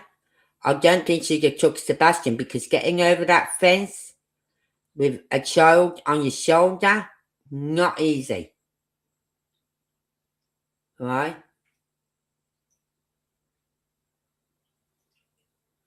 So, if he's in that house, when they did their searches and they had the dogs going, right? Why didn't the dogs pick up on anything? Even if he was up in that loft. I was watching a program the other week, right, where it was in US, and it's a crime program, true crime thing, and they're trying to find a body of something, and they couldn't find this one person. The dog indicated by jumping up the wall. They could smell something really bad. So they had the dogs go in. The dogs made an indication by jumping up the wall. But they even went up in the loft and couldn't find her. But she was up in the loft. She was up there. They found her eventually up in the loft. So it could have been up in the loft when they came and did their searches. Alright? But I don't think they did not do the full forensics. They didn't. We know that because Chris said that himself. We sat at this table. We always sat at the dining table when we spoke to law enforcement, and we said, what can we do? What about fingerprints? What about this? What about that? And the police officer said, okay, I'm just reading something then. Right? Police officer said like then, it's not like the CSI. Fingerprints are no good. Get the fuck. I watch the real FBI files, the real ones, who go over old cases and they show you how they get there. Got the evidence, got the fingerprints, everything. They've got fingerprints off a metal fucking bar. By placing it in this, like, holder, right? They just did it, placed it in this holder, took a photo, then changed it a little bit, took a photo, turned it a little bit more, took a photo, and they did that right up until where they got to the starting point again. They then put all those photos together and got their fingerprints. So don't sit there and tell me they could not get fingerprints off the doorknob, off the keypad, or anything. They can.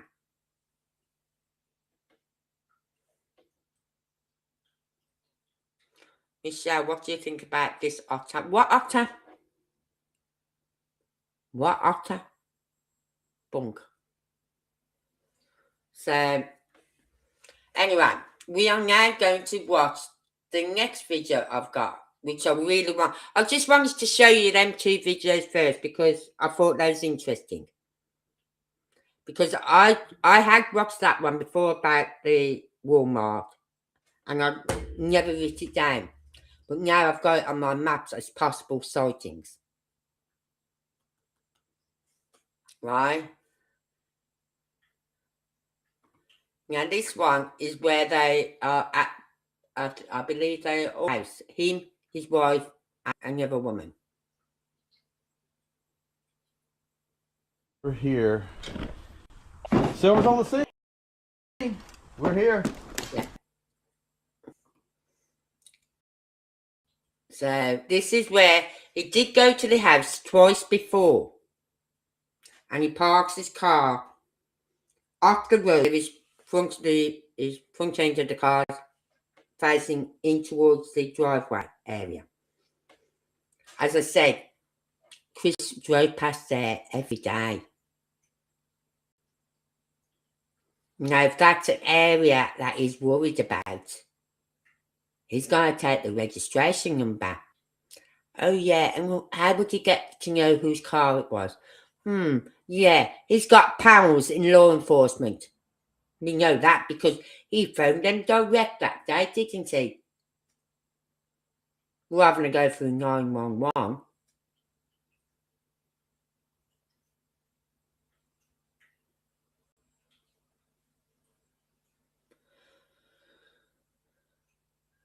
So, yeah, they could have got a smell, but I think if they've got dogs in that house, that would be off-putting as well for other dogs. There is a lot more to it. So we could have been in the house at that time. And then they said they had these scanners that scanned the walls. Did they actually go up in that loft area? Did they? Doubt it.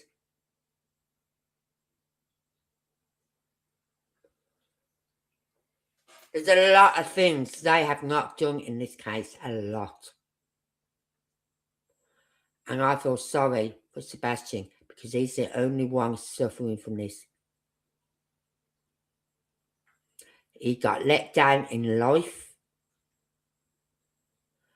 And my gut is telling me, not my heart is telling me he's alive, he's alive, he's alive. I'm not listening to my heart. I can't. Well, I want to for Seth. For Seth, I do. But I've got that knot in my stomach again. Which is telling me he's no longer with us. He's not. I want it to be. I want him to prove me wrong. And find this boy and find him alive. Right? And let the truth come out. As Chris said, you'll all be eating crow pie when the truth comes out. Well, you know what, Chris? Tell us the truth so I can go and bake myself the crow pie. Okay?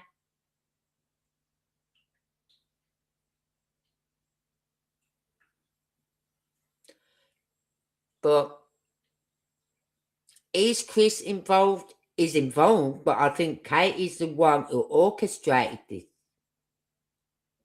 I really do. And when you hear that one with Sarah, that other mystic, who I love it when she gets into her trances and she's talking to Sebastian, right? I can't think of a channel though, because I need to subscribe to her again.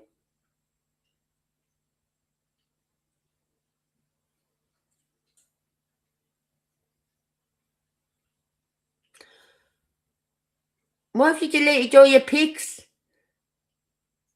I used to like looking at those pictures. I've got loads of your pictures. Why? Because pictures tell a story. Pictures don't lie. Videos don't lie.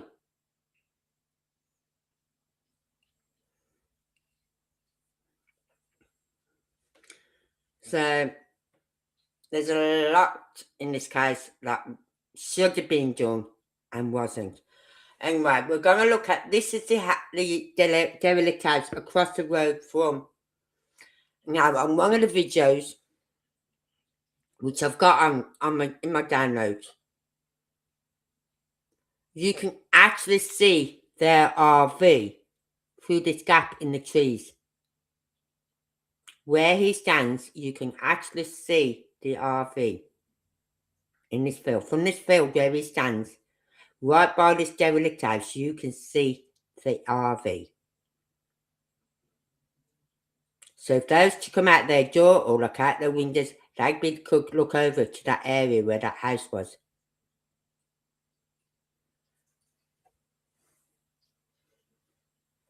So, oh God, my mouse is playing up. Oh no, I've got to go and get the charger so I can put my mouse on charge.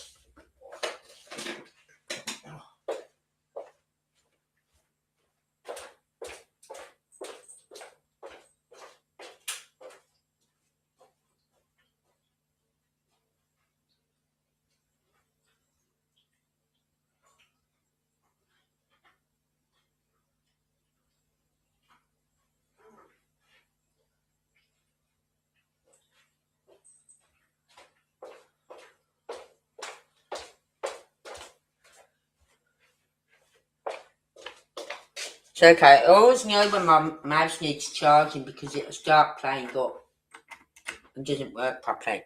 So just got to plug it in and put it on so it works. That's it.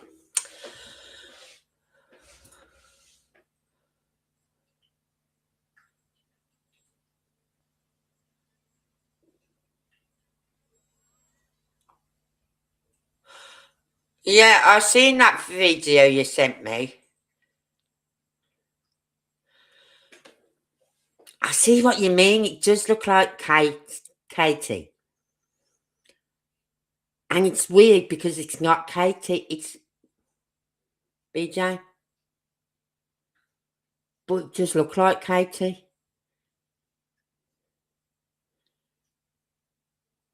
I see what you mean by it, but it's weird because it's not. It's Brittany. It's not Katie.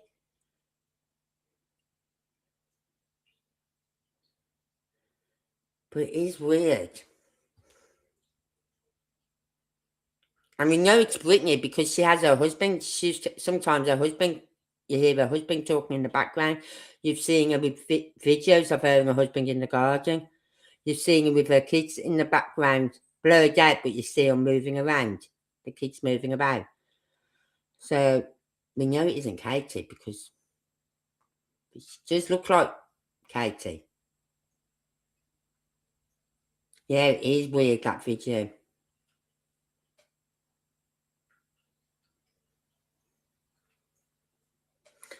So, but anyway, we're going to watch this. Because this is interesting. But as I said, when you walk from the car down the field towards the house, you don't see it in this one, it's in another one of the other ones. There's a gap in the trees and you can see their RV. And we're at the abandoned house across from Yogi Bear. There's a yellow shirt in it. Whoa, that is a yellow shirt. Yeah, that was in it. But we don't actually know if he was in a black shirt. That's what I was telling her. We don't know. Yeah, really we don't know that. what he was in. What's that say? That's a kid's shirt. There's Paint no it. Yeah, it is. paint it. Looked out. It's green, his color. Oh, maybe we need to read this color. Now, I'm going to stop it there. Let's see what's on the other side. because he goes into this party house on his own on one of the videos, and you see that sofa there. He walks past that sofa. He doesn't look inside the sofa. It's only when he goes back, because he's on his own, he didn't feel comfortable going any further into the house, he come out. Right? Because he's on his own. He said, if I fall, hurt myself, no one's going to know. So I'd rather venture further in the house when I've got other people with me. But he went up by that sofa for the first time. Well, let's take.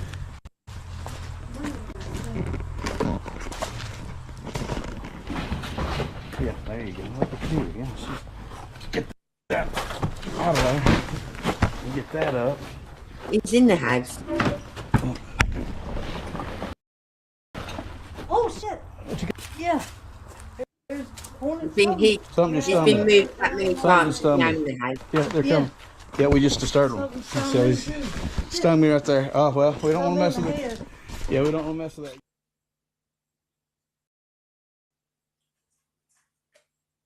Go on.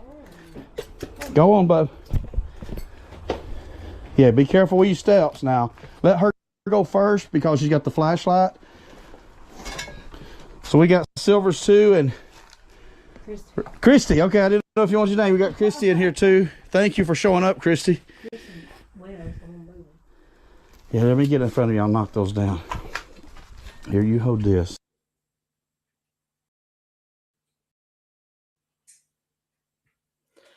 Is he still alive though? I don't think he is. See what I mean? I had that argument with my heart, my gut. My heart is saying yes, he's alive. My gut is saying he's not. And I'm normally correct. When I go with my gut feeling, I'm normally correct.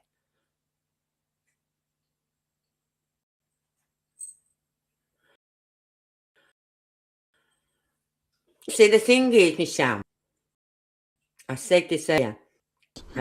You got it? I'll clear these. There's no new information come out. Your voice can't do nothing. What? Oh shit! You just disturbed the shit out of him. Hold on, let me Still burn. Yeah, it's still burning. right. I was watching The Reckoning Code again. And it's number 6 and number 7. And I think it's either on number 6 or number 7. She's talking about the law enforcement and asking questions about that.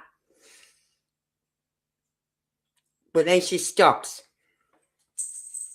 because she's getting information coming back to her through the cards saying something like they can't tell you what they've got because then if that person could be gone or cover his tracks again. You know what I mean? So she stops. She said, I'm not going any further with that because it's obviously, you know what I mean? So we're going to be listening to them tomorrow because I thought, oh, come on, tell us. And I feel like emailing her and saying, would you be willing to do a video? I'll become a member if need be, just for members, where you will release information about what law enforcement are doing. Because I'm just curious. Because in my eyes, law enforcement aren't doing diddly SWAT. They haven't been. But the way she's putting it across is they can't tell you what they are doing or what they have got. Because it's going to give the game away. You haven't believed Mob Crew and others for a while now. I haven't really watched Mob Crew for a while. And Silvers only comes on periodically because he's working himself anyway. But I do like to watch Silvers because his boots on the ground, he'll get in there, you know what I mean? And that's the reason I watch him for. Mob Crew I do like because I like his take on videos when he can dissect a video up and find the smallest detail. So, but you see, there's not many channels now covering this. There's only Silver's Mob Crew. I'm back on the case. I had to take a break. I did. Because even though Sebastian was always on my mind while doing the other case, other lives, Sebastian was always there. Always there. But there's not many of us doing it now. Not many channels covering. Is what's her name? I've got to subscribe back up to her again. What's her name? I can't think of her name.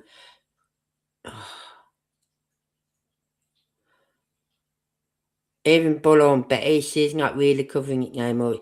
They only really cover it now when some new information comes out. Because it's not getting them the views, it's not making them the money. You know what I mean?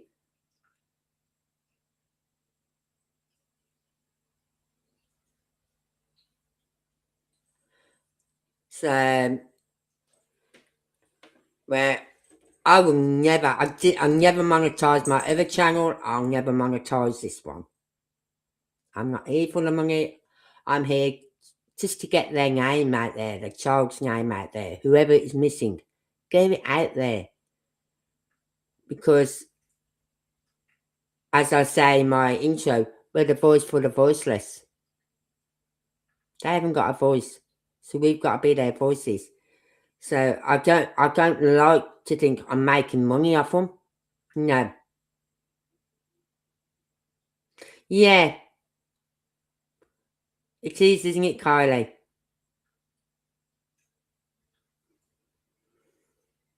So, but I haven't seen nothing of BHB for a while, even though I haven't signed back up to her again. I haven't seen any of her anything of hers coming up. And it shouldn't be about that. Because again, who's the one losing out on this? Sebastian.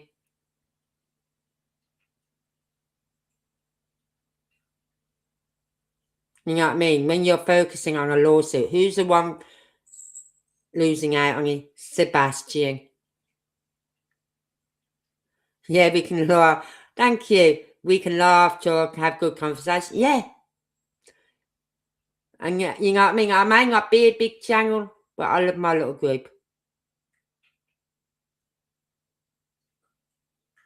And grants to start non-profits. What's that mean?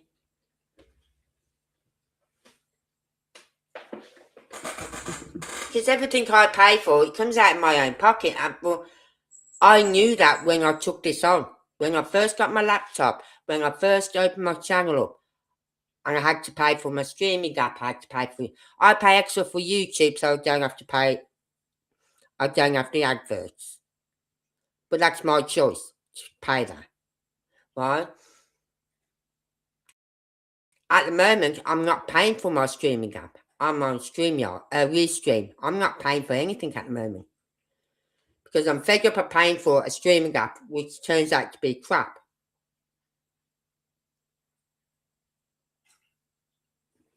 So, the only thing I've got going out at the moment is my YouTube, for my YouTube account, plus the extra. I pay extra so that I don't have the adverts. But as I said, that's my choice. But I'm not going to be paying 20, 25, 30 pounds a month for a streaming app that is completely crap. I don't mind having a streaming app which I'm not paying for, which is crap. Because I'm not paying for it. So,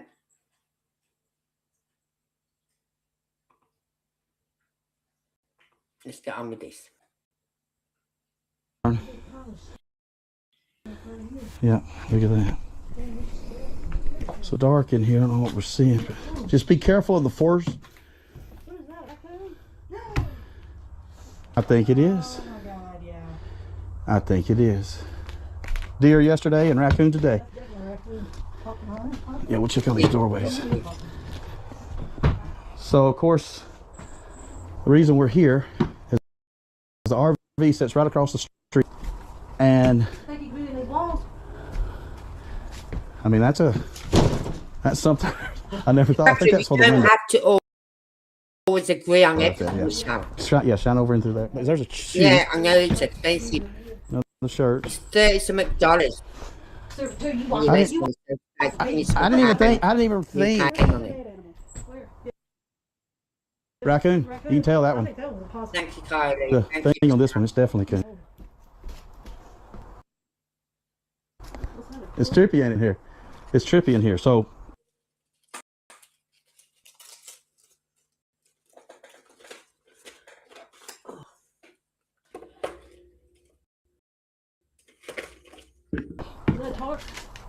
what is that? Is that a? It's like a curtain. Here, I'll give you this slider. That's a curtain.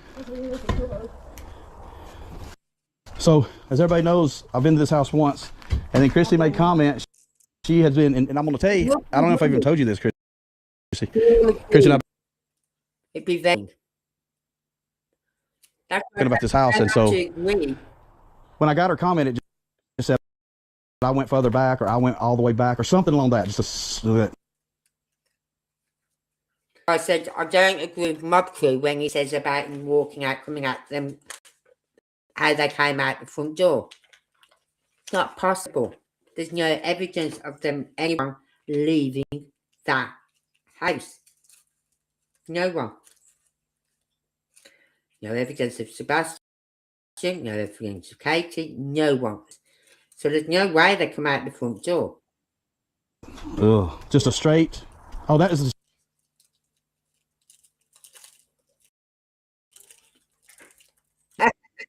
Tail. I thought it was his face. Okay, so, I don't And I have thought, to do yard no wait a more, so I'm having that ongoing fight with them. second, right? Is Chris Proudfoot allegedly, right? Is he on there trying to, say I went further? I took him further back, right? And so I immediately come to you and say, "What are you talking?" And then that started our whole conversation. So I'm like, "Well, it's nice to know that someone else was out looking because this is an look. I mean, there's a park right across the street. You can see the buildings, the little cabins. This morning, because I have to back my bedroom window open all day now, so they can come in and out the bedroom window, rather than have the kitchen door open. Because in the morning it's pretty cold in my house if you have the door open in the morning. My cat this morning rang back 9 o'clock. Now you've heard me say I don't register till about 10 a.m. because of the medication I'm on. 9 o'clock. Is climbing up my window, trying to knock the latch out the window. I mean, you can knock that one out, but you've got to knock the bottom one as well. It's trying to get the second window open. For fuck's sake, cat. It's 9 o'clock. Let me sleep a bit longer. I mean, by 7 o'clock. Come 7 o'clock, they're in.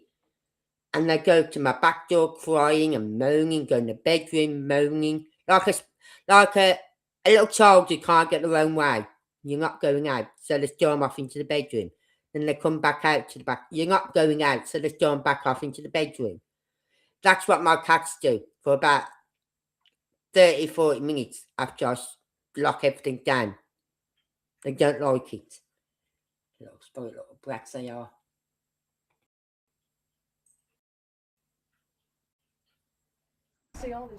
You think about his 17 hours, right? You think about him They usually coming back that night, I believe 3 a.m. And so you could just drop somebody down in there. Can you see? would that be the window of the garage? What is that right there? Is that just A pillow, I think. Oh, that's okay, gotcha. She got her stick. Well, look at. Because if I can get down there, I will get down there. Yeah, that was one of the things people talked about was crawl space, right? But I mean, that's just so, get the shovel too. Get the shovel into the action. What is that? It's just a pillow, yeah.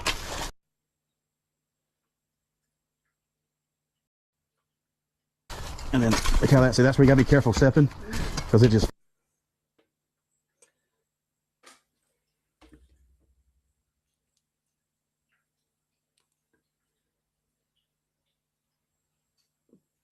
But like I said Falls. wrong in my life.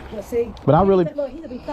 Early on in this case. Yeah, one of the thoughts I'd had is this was the first move to hide, right? And then from here. Me if the aliens had come down and zapped them up. And what people in the chat come back and said, I nearly just choked on my coffee then when you said that. Well, no, that might be true. Perhaps the alien ship and zapped them up. Oh yeah, no, it's a cinder block. You know Cinder what I block. mean? Yeah. Okay, good eye. Yeah, that's it. Exactly. Leaving that house. Oh man, this place.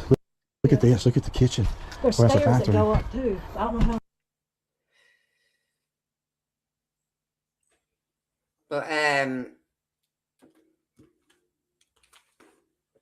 But people will only believe what they want to believe. If it doesn't make sense to them, they don't want to believe it.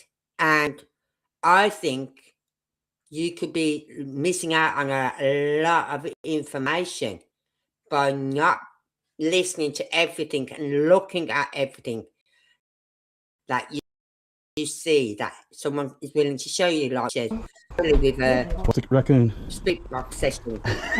Deer and raccoon. You love the. Tell Chrissy I'll show you so much. about the raccoons. We saw 6 of them in Hendersonville. It was actually in White House. Hold on. The street. Yep. So this is one of those houses where you can see. You're talking about in Park City. Kylie, I think, asked me to have a look at Park City, Kansas. That's not far from where you live. I think it was Kylie come on last night and said, because I had my map, look up Park City, Kansas, or something like that. So I did. It wasn't what she asked for, but that's what came up when I punched it in. I said, that's the only thing in Kansas that comes up as Park City, was a place in Kansas. So that was Kylie asking me last night.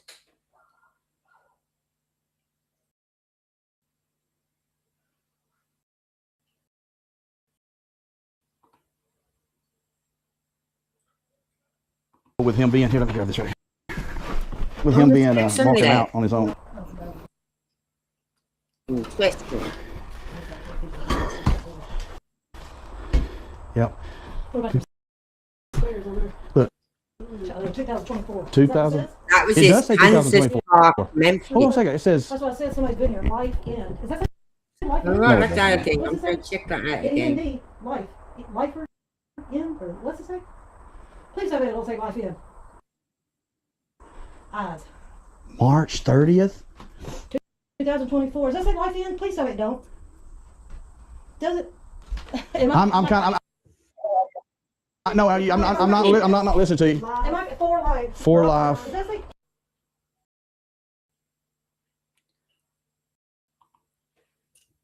Let's open it up. E&D or S&D? What's it? It says for life.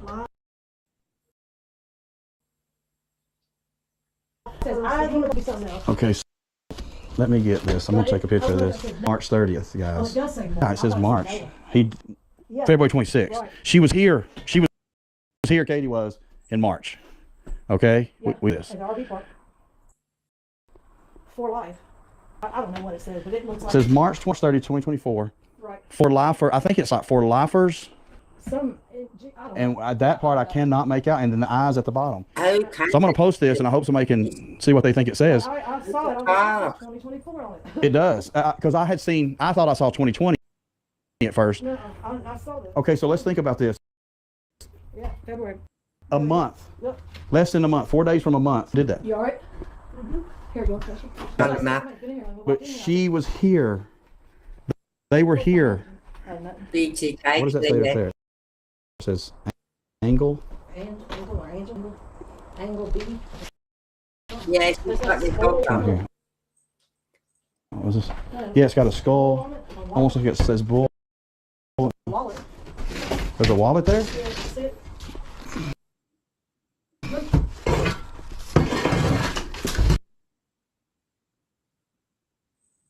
Oh. I'm just opening up another window.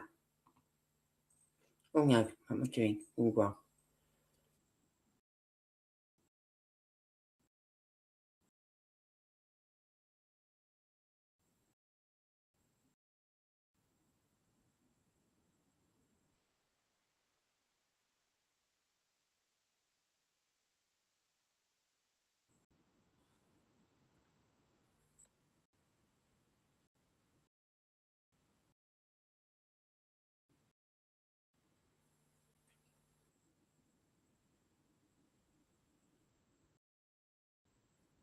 Hmm.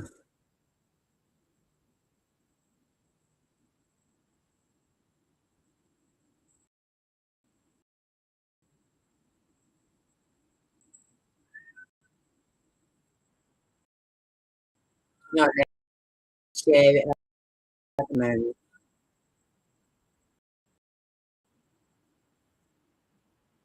Not letting me get it up at the moment.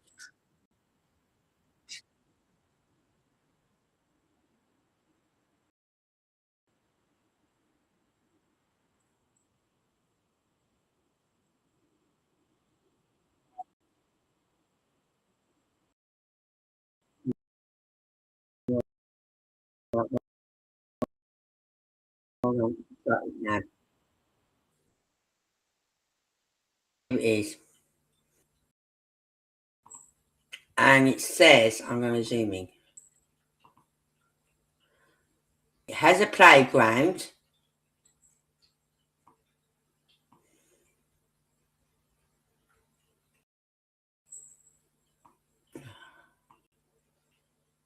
It closes at 8 p.m.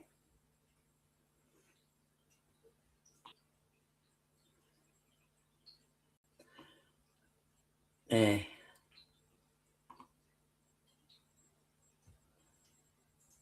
That's what she found.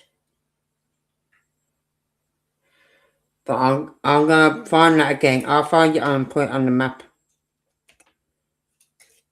I swear to God, every time today I've come on here about, I think it's about 11ish, 11:30. So still a bit groggy still, but I was awake.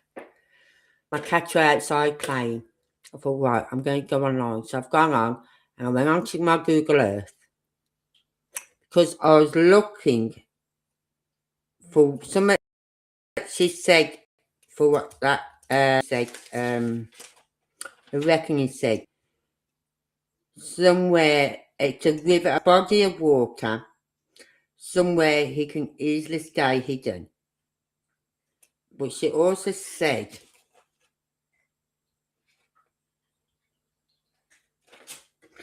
right, hold on, what did she say? It's an area of water already checked. And the only area of water we know that's been checked was that stream, that creek, that one we was all focused on at one stage, and it goes down to the Cumberland River.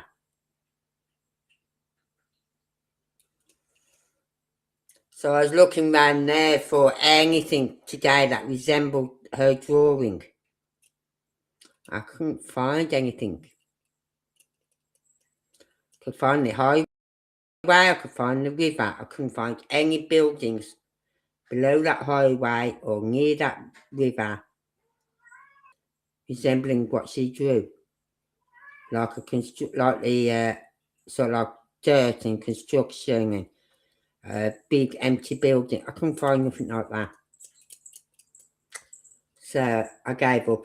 Plus, then about 12:30, here after picking up the granddaughter, and then they left about 1:30. Then I thought, right, I'll get back on, come back on. I'm on here like 10 minutes, 15 minutes. When my daughter comes, I just thought I'd pop in and see how you was, Mum, before I go pick up my get Vincent. I'm thinking, am I ever going to get any work done today? No. I think to do any work, I've got to get up at the crack of dawn, wake myself up really quickly, get on here, do all my work I need to do before 12 lunchtime. Because any time after lunchtime onwards, I've got my son coming, my daughter-in-law coming, my daughter coming, everyone coming. I'm thinking, really? So I just want to check something as well. Oh, no. Anyway, but that's what she found. I'm going to take that off.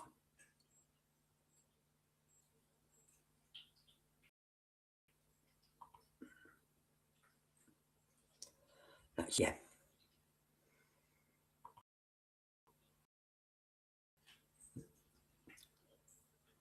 A little bit more. Wow. I'll just jump a bit rather than speed. I'll just jump. It's a derelict house. It's literally falling. Right, outside. Then the things they found. So we'll go from here. Oh, that's just that. But then you got that. That was weird. So all this is flat right here. And then all of a sudden that. I thought that was concrete too, but it's not. It's just dirt. Okay, so that's just the whole. Okay. When I first looked at that, I saw black and bulky, and I was about to say it's a bag. Look at that, just crumbling. Okay, we're good there. That's just crazy. It's flat right here. But see, in my opinion, what is it like? that log has been. Somebody's actually whittled that away. But in my opinion, if being this close to the RV, now especially with the stuff on the wall, her being over here, Katie, would be in this area. Yeah, me too. I thought that was a shirt, but it's just green leaves. But you know, well, this is just somebody shaved the bark off. Is that an animal, you think? I don't know. I've never seen anything like it before. It doesn't look like a log. But either something's laid down in here or somebody's. Because all this shit grown up but this. That's weird. And it was way easier to get back here this time than it was the first time. And it, Much easier. yeah, somebody made a plan for this. It made it doing it. Much easier.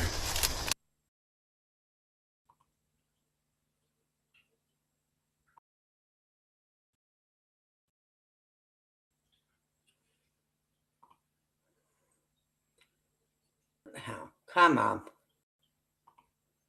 Oh.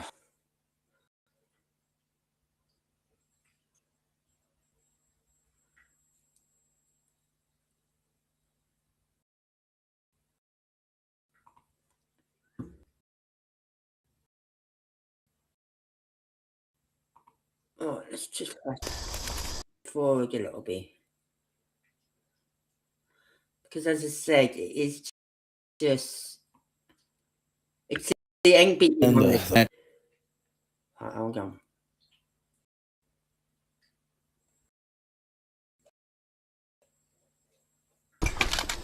We'll watch it from here. What's up? Are we in trouble? This is where law enforcement. Okay, we're coming. Cop cars. Hey, look. What is that? Okay, it's a glove. I thought it was closed. I know I would.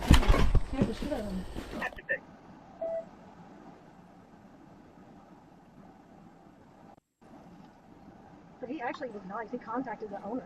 He's the one that approached me. He said And I'm Okay, as you can see in that video, that was a lot. We planned on attacking the house, and actually I think the house attacked us. First of all, let me thank, as well as Christy, for having my back, being there, all three of us having each other's back. I think it was Silver's 2 who got stung first. That was not caught on video. That happened about the time I had a branch fling back and go inside my ear. Thank you, Christy, for going in my ear with some tweezers and pulling that branch out. Thankfully, that wasn't caught on video either. And when we came back from that, that's when you'll see on video is Christy and I both are getting stung, and then we go on into the house. So, very interesting day. Fortunately, did not find any bones. It goes on to talk about why the police was there.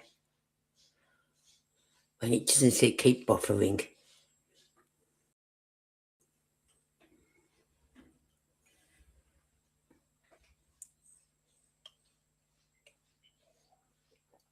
I hate it when it buffers.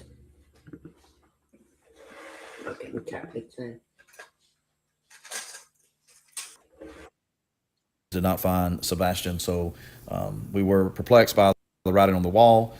You can read that, see if you come up with what you think it says. Please let us know. The interesting part, March 30th, 2024, and March 30th, 2024, directly across the street, Katie Proudfoot was in the RV. So some unalive animals, the stinging, the branch, just the outlay of the house trying to go upstairs was difficult. You did see we collected 2 pieces of clothing.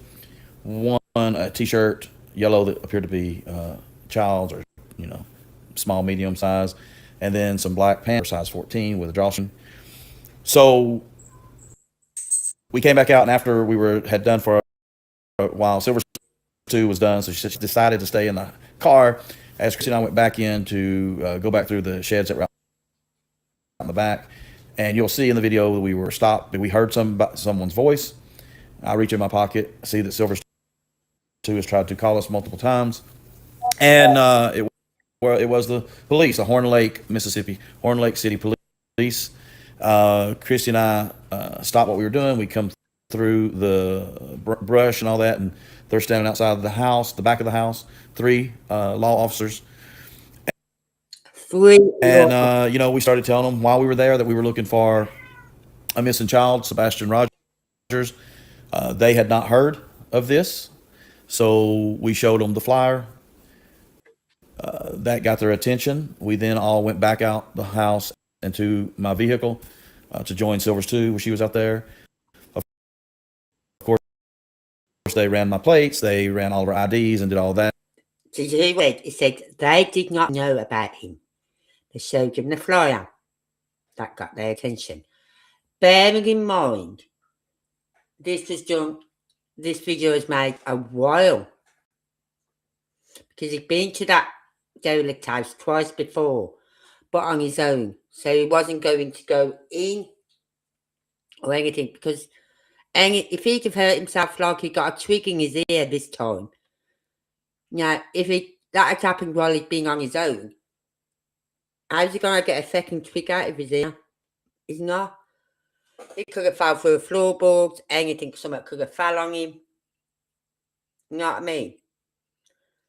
So, they didn't know, but Katie went down there with her husband in March, at the end of March, around about 24th, 25th March. If I look on my diaries, go back to my old diaries, calendars, and she told Nancy Grace the reason she went down with him was because he was going back to work, but he just said his job was up in the air. So he had no job. So why was they going back down there?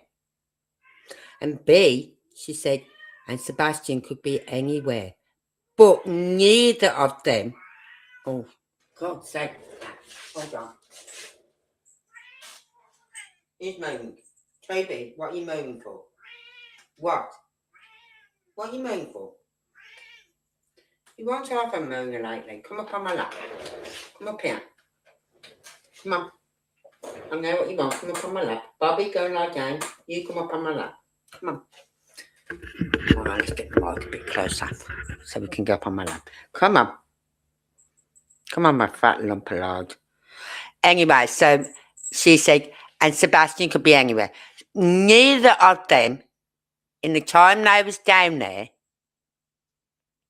right, had got in touch with law enforcement, been to their station, been to the place, wherever, and asked if they knew anything about their son being missing.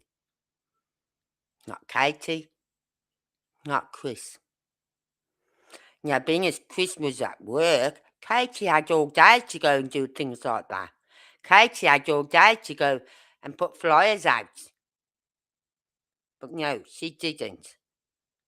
She sat in that fifth wheel all day watching videos of everyone else, checking Facebook pages and all that crap, yeah, to see what people was putting.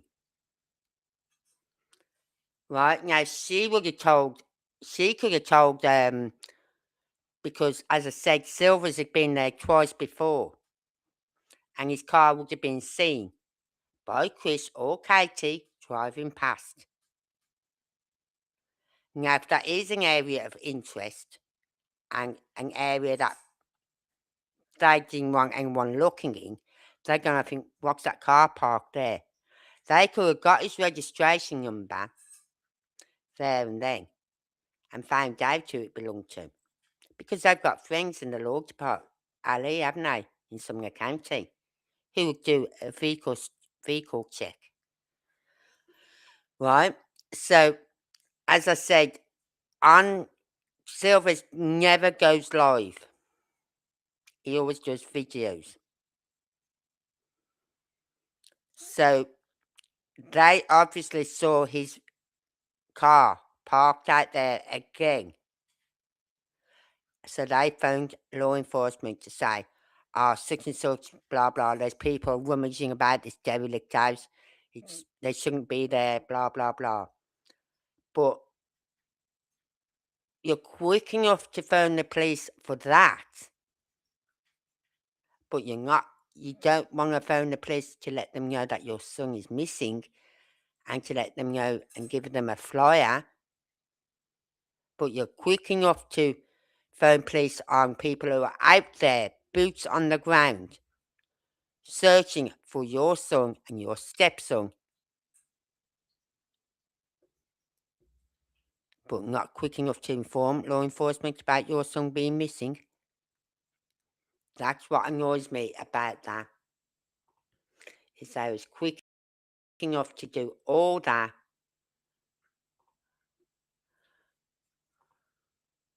but not to let law enforcement know that their son was missing.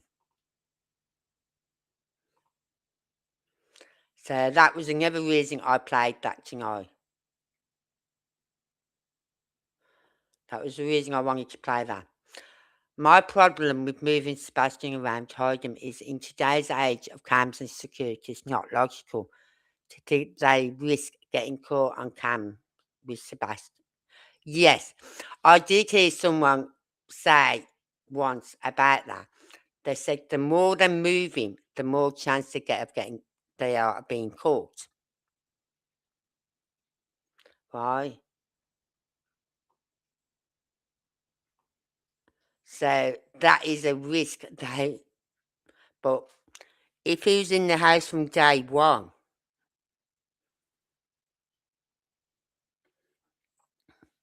then I covered about Lyme and what that does, how it hides this decomp. You know what I mean? So, but there was no proper forensics done on that house. They should have had everyone out of that house and gone through that house, through the loft area, on their knees if need be, searching every inch of that house. And they say they had scanners looking for if he was hidden in a wall. Give us a fucking break. A, he was out shopping with you on the Sunday. B, you reported him missing at 6:33 a.m. on the Monday morning. So, from the time you got home at and from your evening meal at Texas Roadhouse, say 7 p.m. From 7 p.m. to 6:33 a.m., you have to take a wall down, hide him, and put dry whatever it is up again, and paint the wall and everything so that it doesn't look like the wall's being touched. Yeah, right. But they didn't go and check the loft area. They didn't check the crawl space. And don't forget, Katie and her neighbour went in the crawl space. When the neighbour come home from taking her kids to school, she saw Katie outside and she stopped and they went in that crawl space. So then if the police did go in there and they found her footprints in there, oh, well, it's because me and my neighbour were looking in the crawl space. They've got that covered.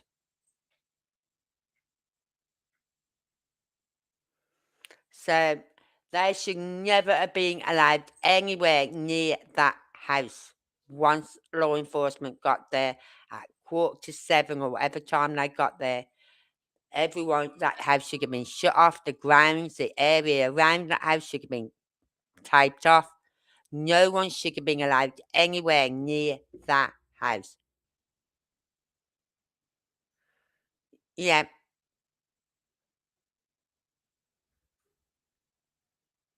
Exactly, they reported him missing, not dead, was going inside walls. That doesn't make sense to me. They can do all that, but they're not going to take the simple thing as fingerprints on the door lock or the door handles. They're not going to take fingerprints. They're not going to do luminol in any of the rooms, like the bedroom, his bathroom, or anywhere.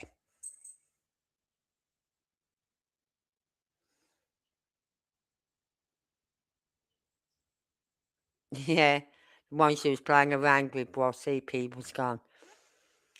Well, isn't he the one that didn't hang his home security footage into police? I heard there was one neighbour did not hang their footage into the police. Is he the one?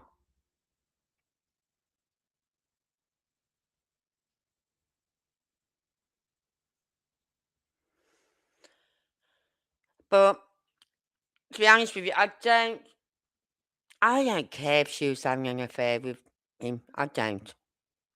Don't blame her either. Living with that piece of shit, I don't blame her. But if he had security footage, home security footage, now his house is directly behind there, so they would have asked him, have you got any security footage facing the back of their house? He gave it up to Skinner, that's fish. So why didn't you give it up to the police?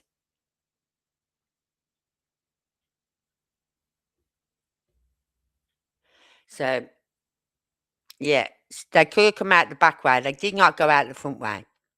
They could have come through the crawl space, which I believe the entrance to it is in that sun room where that latch was on the floor. Or they've come out the back way. But I don't think they're bringing Sebastian out.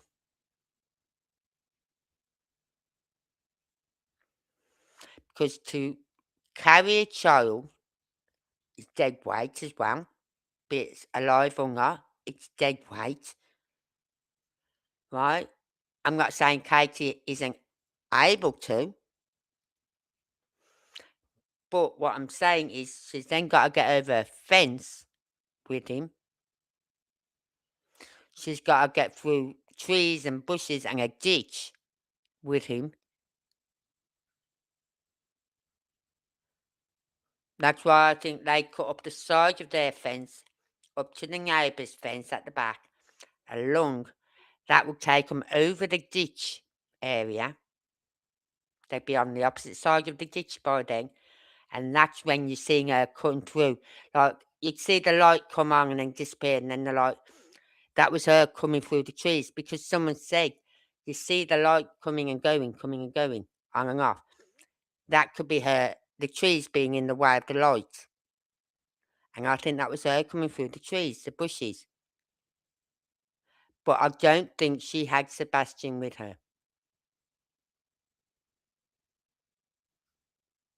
I think Sebastian was in that house and he was up in the loft.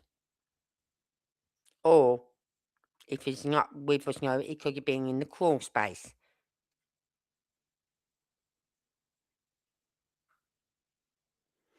Put lime down over him, bury him under there.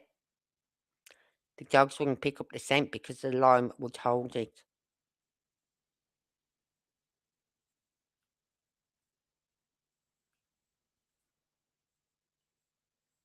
Yeah.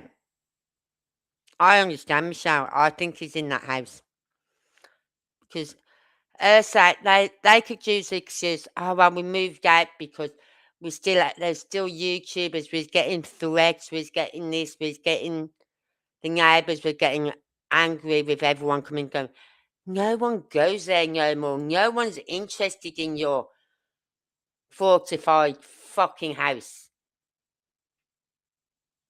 Well, we are. We're interested because we believe your son is in there somewhere. But you won't live in that house no more. I don't think Crackhead is in there. I think he just goes and checks on the house for him.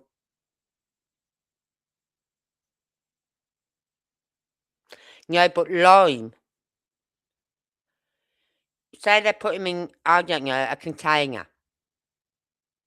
And then covered him with lime. It disguises the scent.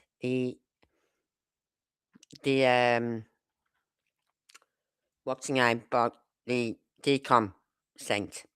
I did a video on it months and months and months ago. And I was thinking, guys, if they check my laptop or my phone, feck, I'm going to get locked up for everything going in Scotland. So, if they had lime, had him in a container with lime, it's going to disguise the smell of decom. And decom starts about, depending on the weight and the healthiness, how healthy the person is and the weight of the person, decom can take up to like 24 hours to start. Between 12 and 24 hours.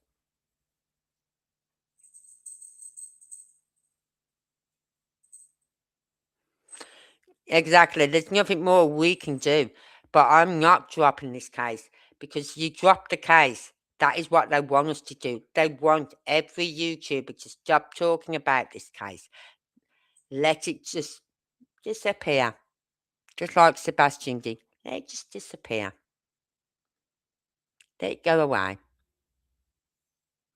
But I'm not, and I don't think, and Silvers won't let this go.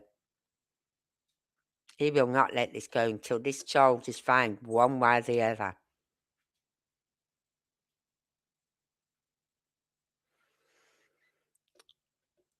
He won't be found. I don't know. Because they could now put him in an area, right? They're not worried about them searching the house now because they've searched the house, right? They just won't live in the house because they know Sebastian's in there, okay? He can't live in that house. And that's why they're not living in there. And the fact that they're going all over the fucking country, I don't care. I really don't care. Just don't come to the UK. Because if I find out you're in the UK, then I will go for you. Okay, Chris Katie? I'll have your pictures plastered everywhere. So don't even get on a plane to come to the UK. You don't even need to do that. Just get your friends, pay someone a couple of $1,000 And you can jump in a boat and come over and claim asylum. Yeah, you can do that. So they could go anywhere they want. I don't care. What I care about is the fact that their son, her son, his stepson is missing. And they have done feck all to find him.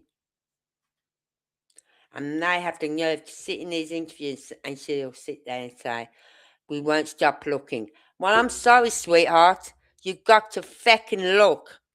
Start looking to stop looking.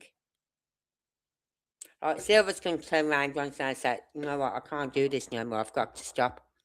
Fair enough. He's looked, so he's got the right to say, I'm going to stop. How you can sit there in interview and say you'll never stop looking when you've never feckin' looked. You never handed flyers out when you was down that way. When you first went down back with him to work, even though he had no job. You didn't hang flyers out. You've just sat in that fifth wheel all day long, watching everyone else talk about looking and searching for your son.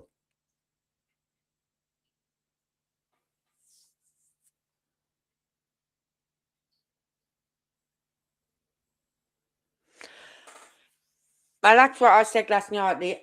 If they was to find his remains, right, and it's going to be skeleton, right?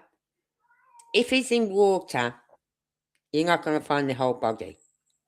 You're not.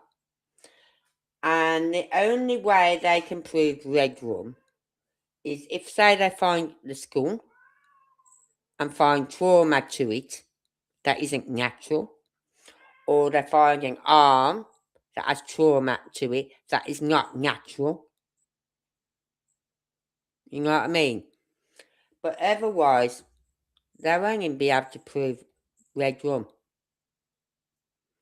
But they would be able to prove neglect, because he was in their care when you went missing, while her care. And I still don't, and this is what I'm going to play tomorrow, the Reckoning Code. She talks about what law enforcement is doing. Right, she touches on that subject. So we're going to be listening to that tomorrow.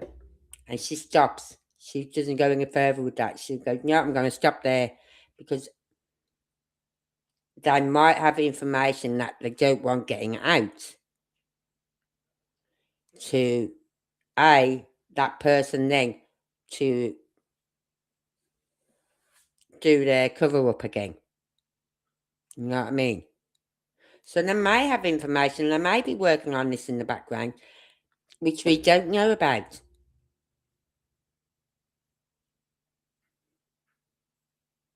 But it's not nice to know that law enforcement fecked up from day one. From the first minute they got there, they fecked up, because they believed Katie and Chris when they said he was a runaway.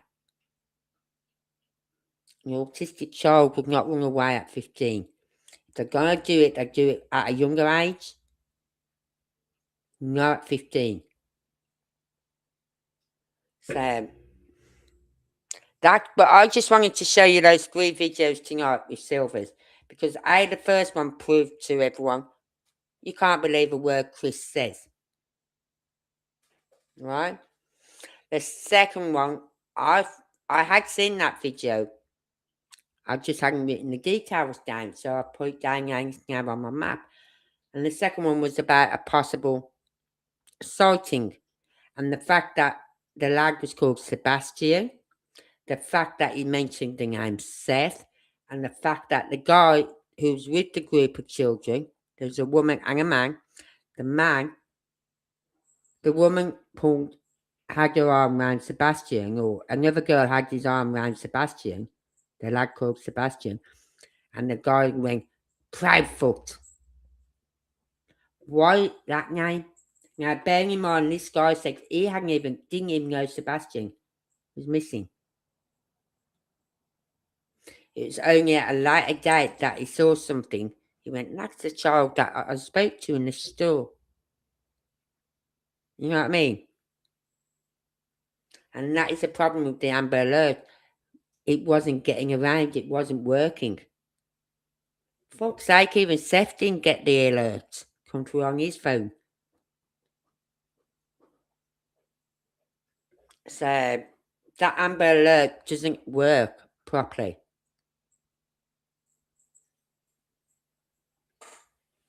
And it's just shown that in this case, that the Amber Alert doesn't work properly. Anyway, hang on, what was I?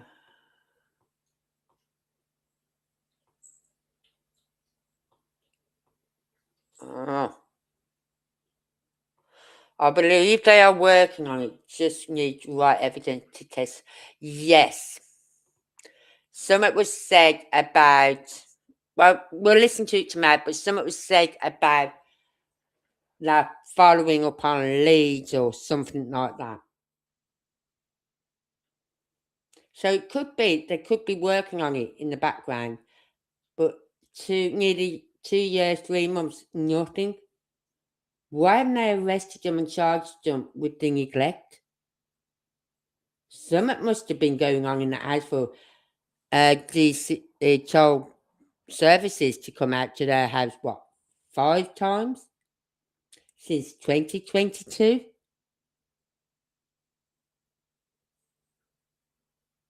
Five times?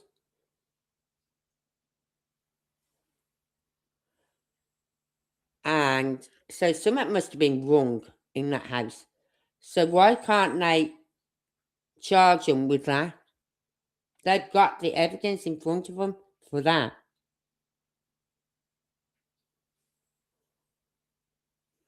It's like those 2 little lads that went missing. You remember? I can't think of their name now. 2 little coloured black lads that went missing just before Christmas, and the foster parents went to prison for it. And they had no body. They still haven't found those 2 little boys. But they had him for, was it manslaughter? And someone said, why don't they tell us where the bodies are? They're not going to tell you where the bodies are. Because if they do that, then they can be charged with murder, red rum. And that's what gets people so mad. They know where these children are, and yet they don't say nothing because they're getting a lighter sentence. And this has been the case with Sebastian. Even if they took him to court, they've got one chance at this, and one chance only. Right? But I do believe in the UK, on cases where it's red rum, that where they say you can't be charged for the same case. If you're found innocent, you can't be charged with the same case again. Well, in the UK, you can. If it's anything to do with red rum, they can be charged again. So,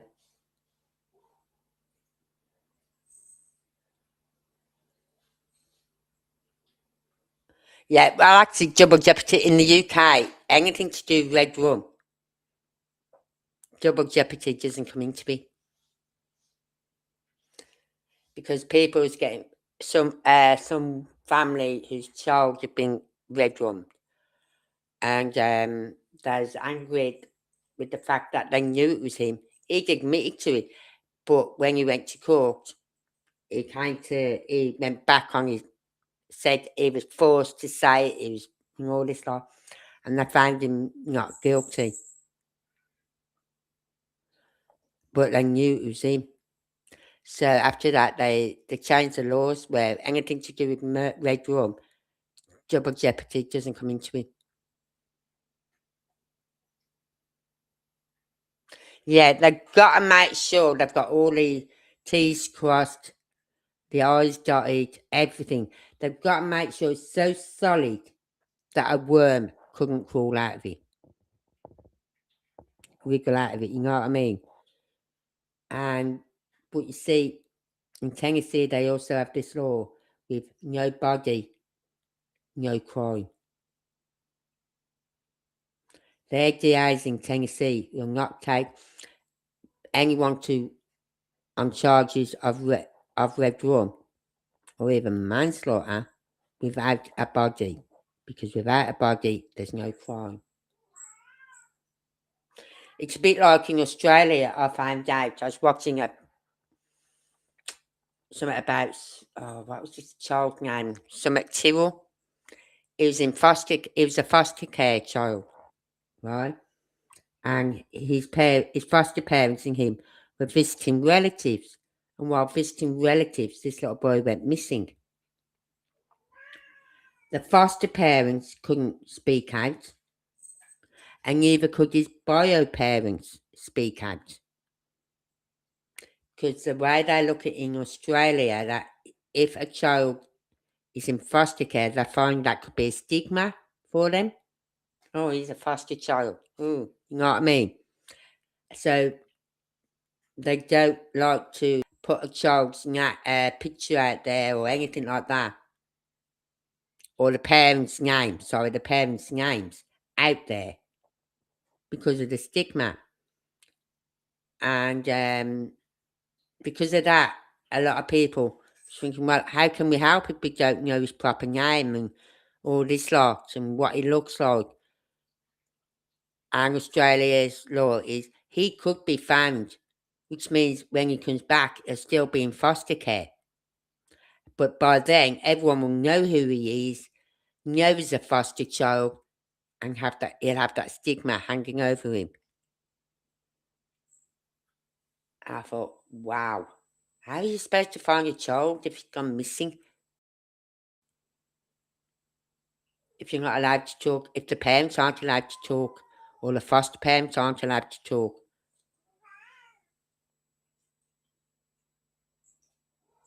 No, they can't. Not in Tennessee. They won't do anything without a body. But as I said, they can. With the charges from DCFS, that's what people are getting mad about now. They can't understand why they've not been charged with anything with that. Five cases. Well, 4 times, one's still open. And yet he said it's because they have to open a case. No, this case was still already open before Sebastian went missing, you dickhead. They didn't close that case and then open it up and get a new one up. This case, this 5th case, is still open from before he went missing. So they could do something on that. I really think they could. And I don't understand why they're not. Because in USA, neglect of a child, minimum for one count of neglect of a child in the US is 5 years. Minimum, I think, or maximum 5 years. Yeah, maximum 5 years, I think, for one count of child neglect.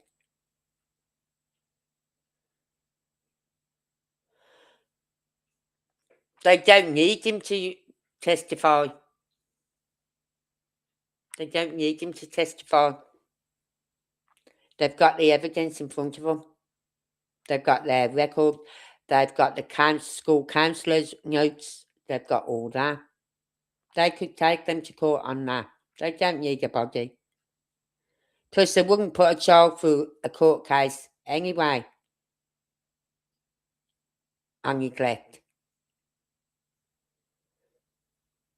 Unless they plead not guilty. Then that's it, because they'd need the child there then if they plead not guilty. Because the child would have to give evidence then.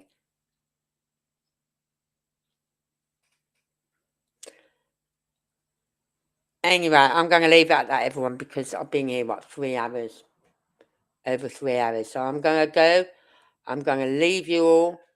And I'll be back tomorrow night. As I said, tomorrow night we're looking at, listening to the Reckoning Code. Right? Because I've just watched two the last two she did on Sebastian Rogers.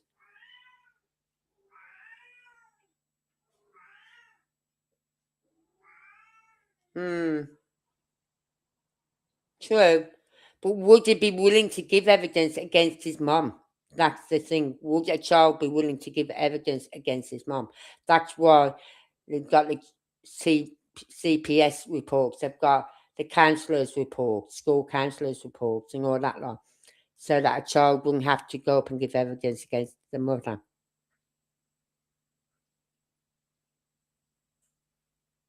So anyway, I'm going to leave you all.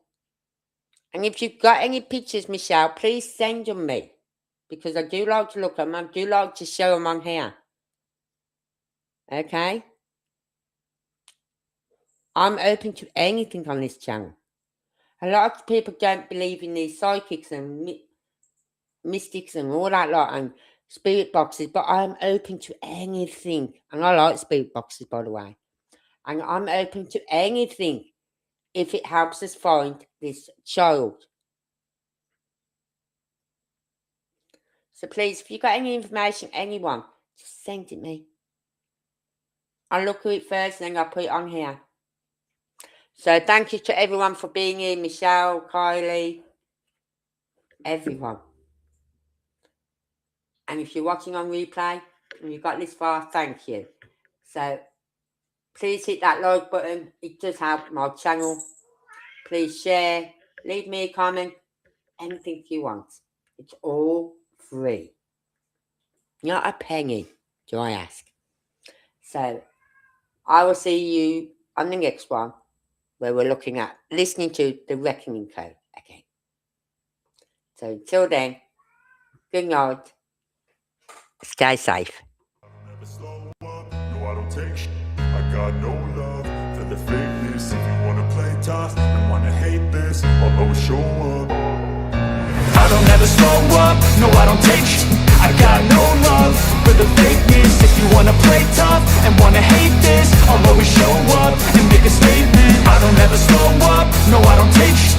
I got no love for the fakeness. If you wanna play tough and wanna hate this, I'll always show up and make a statement. Everything I do so instinctive and so passionate. Every word I move so descriptive like an adjective. I got a vendetta against people who patented being negative when you should be getting after it. I got facts over tracks, this and that. Spitting slow, spitting fast, I could roast, I could gas. Think I'm okay at last, but I don't know if that can erase all the past. And the pettiness, a reflection of the emptiness. Hilarious, you think you're with my time, you're delirious. Mysterious, because you hide behind a fake exterior. Inferior, you know I'll always be a bit superior. Get off of me, this ain't no humble brag. I want you to hear words, you can say them back. I want you to feel free from the chains and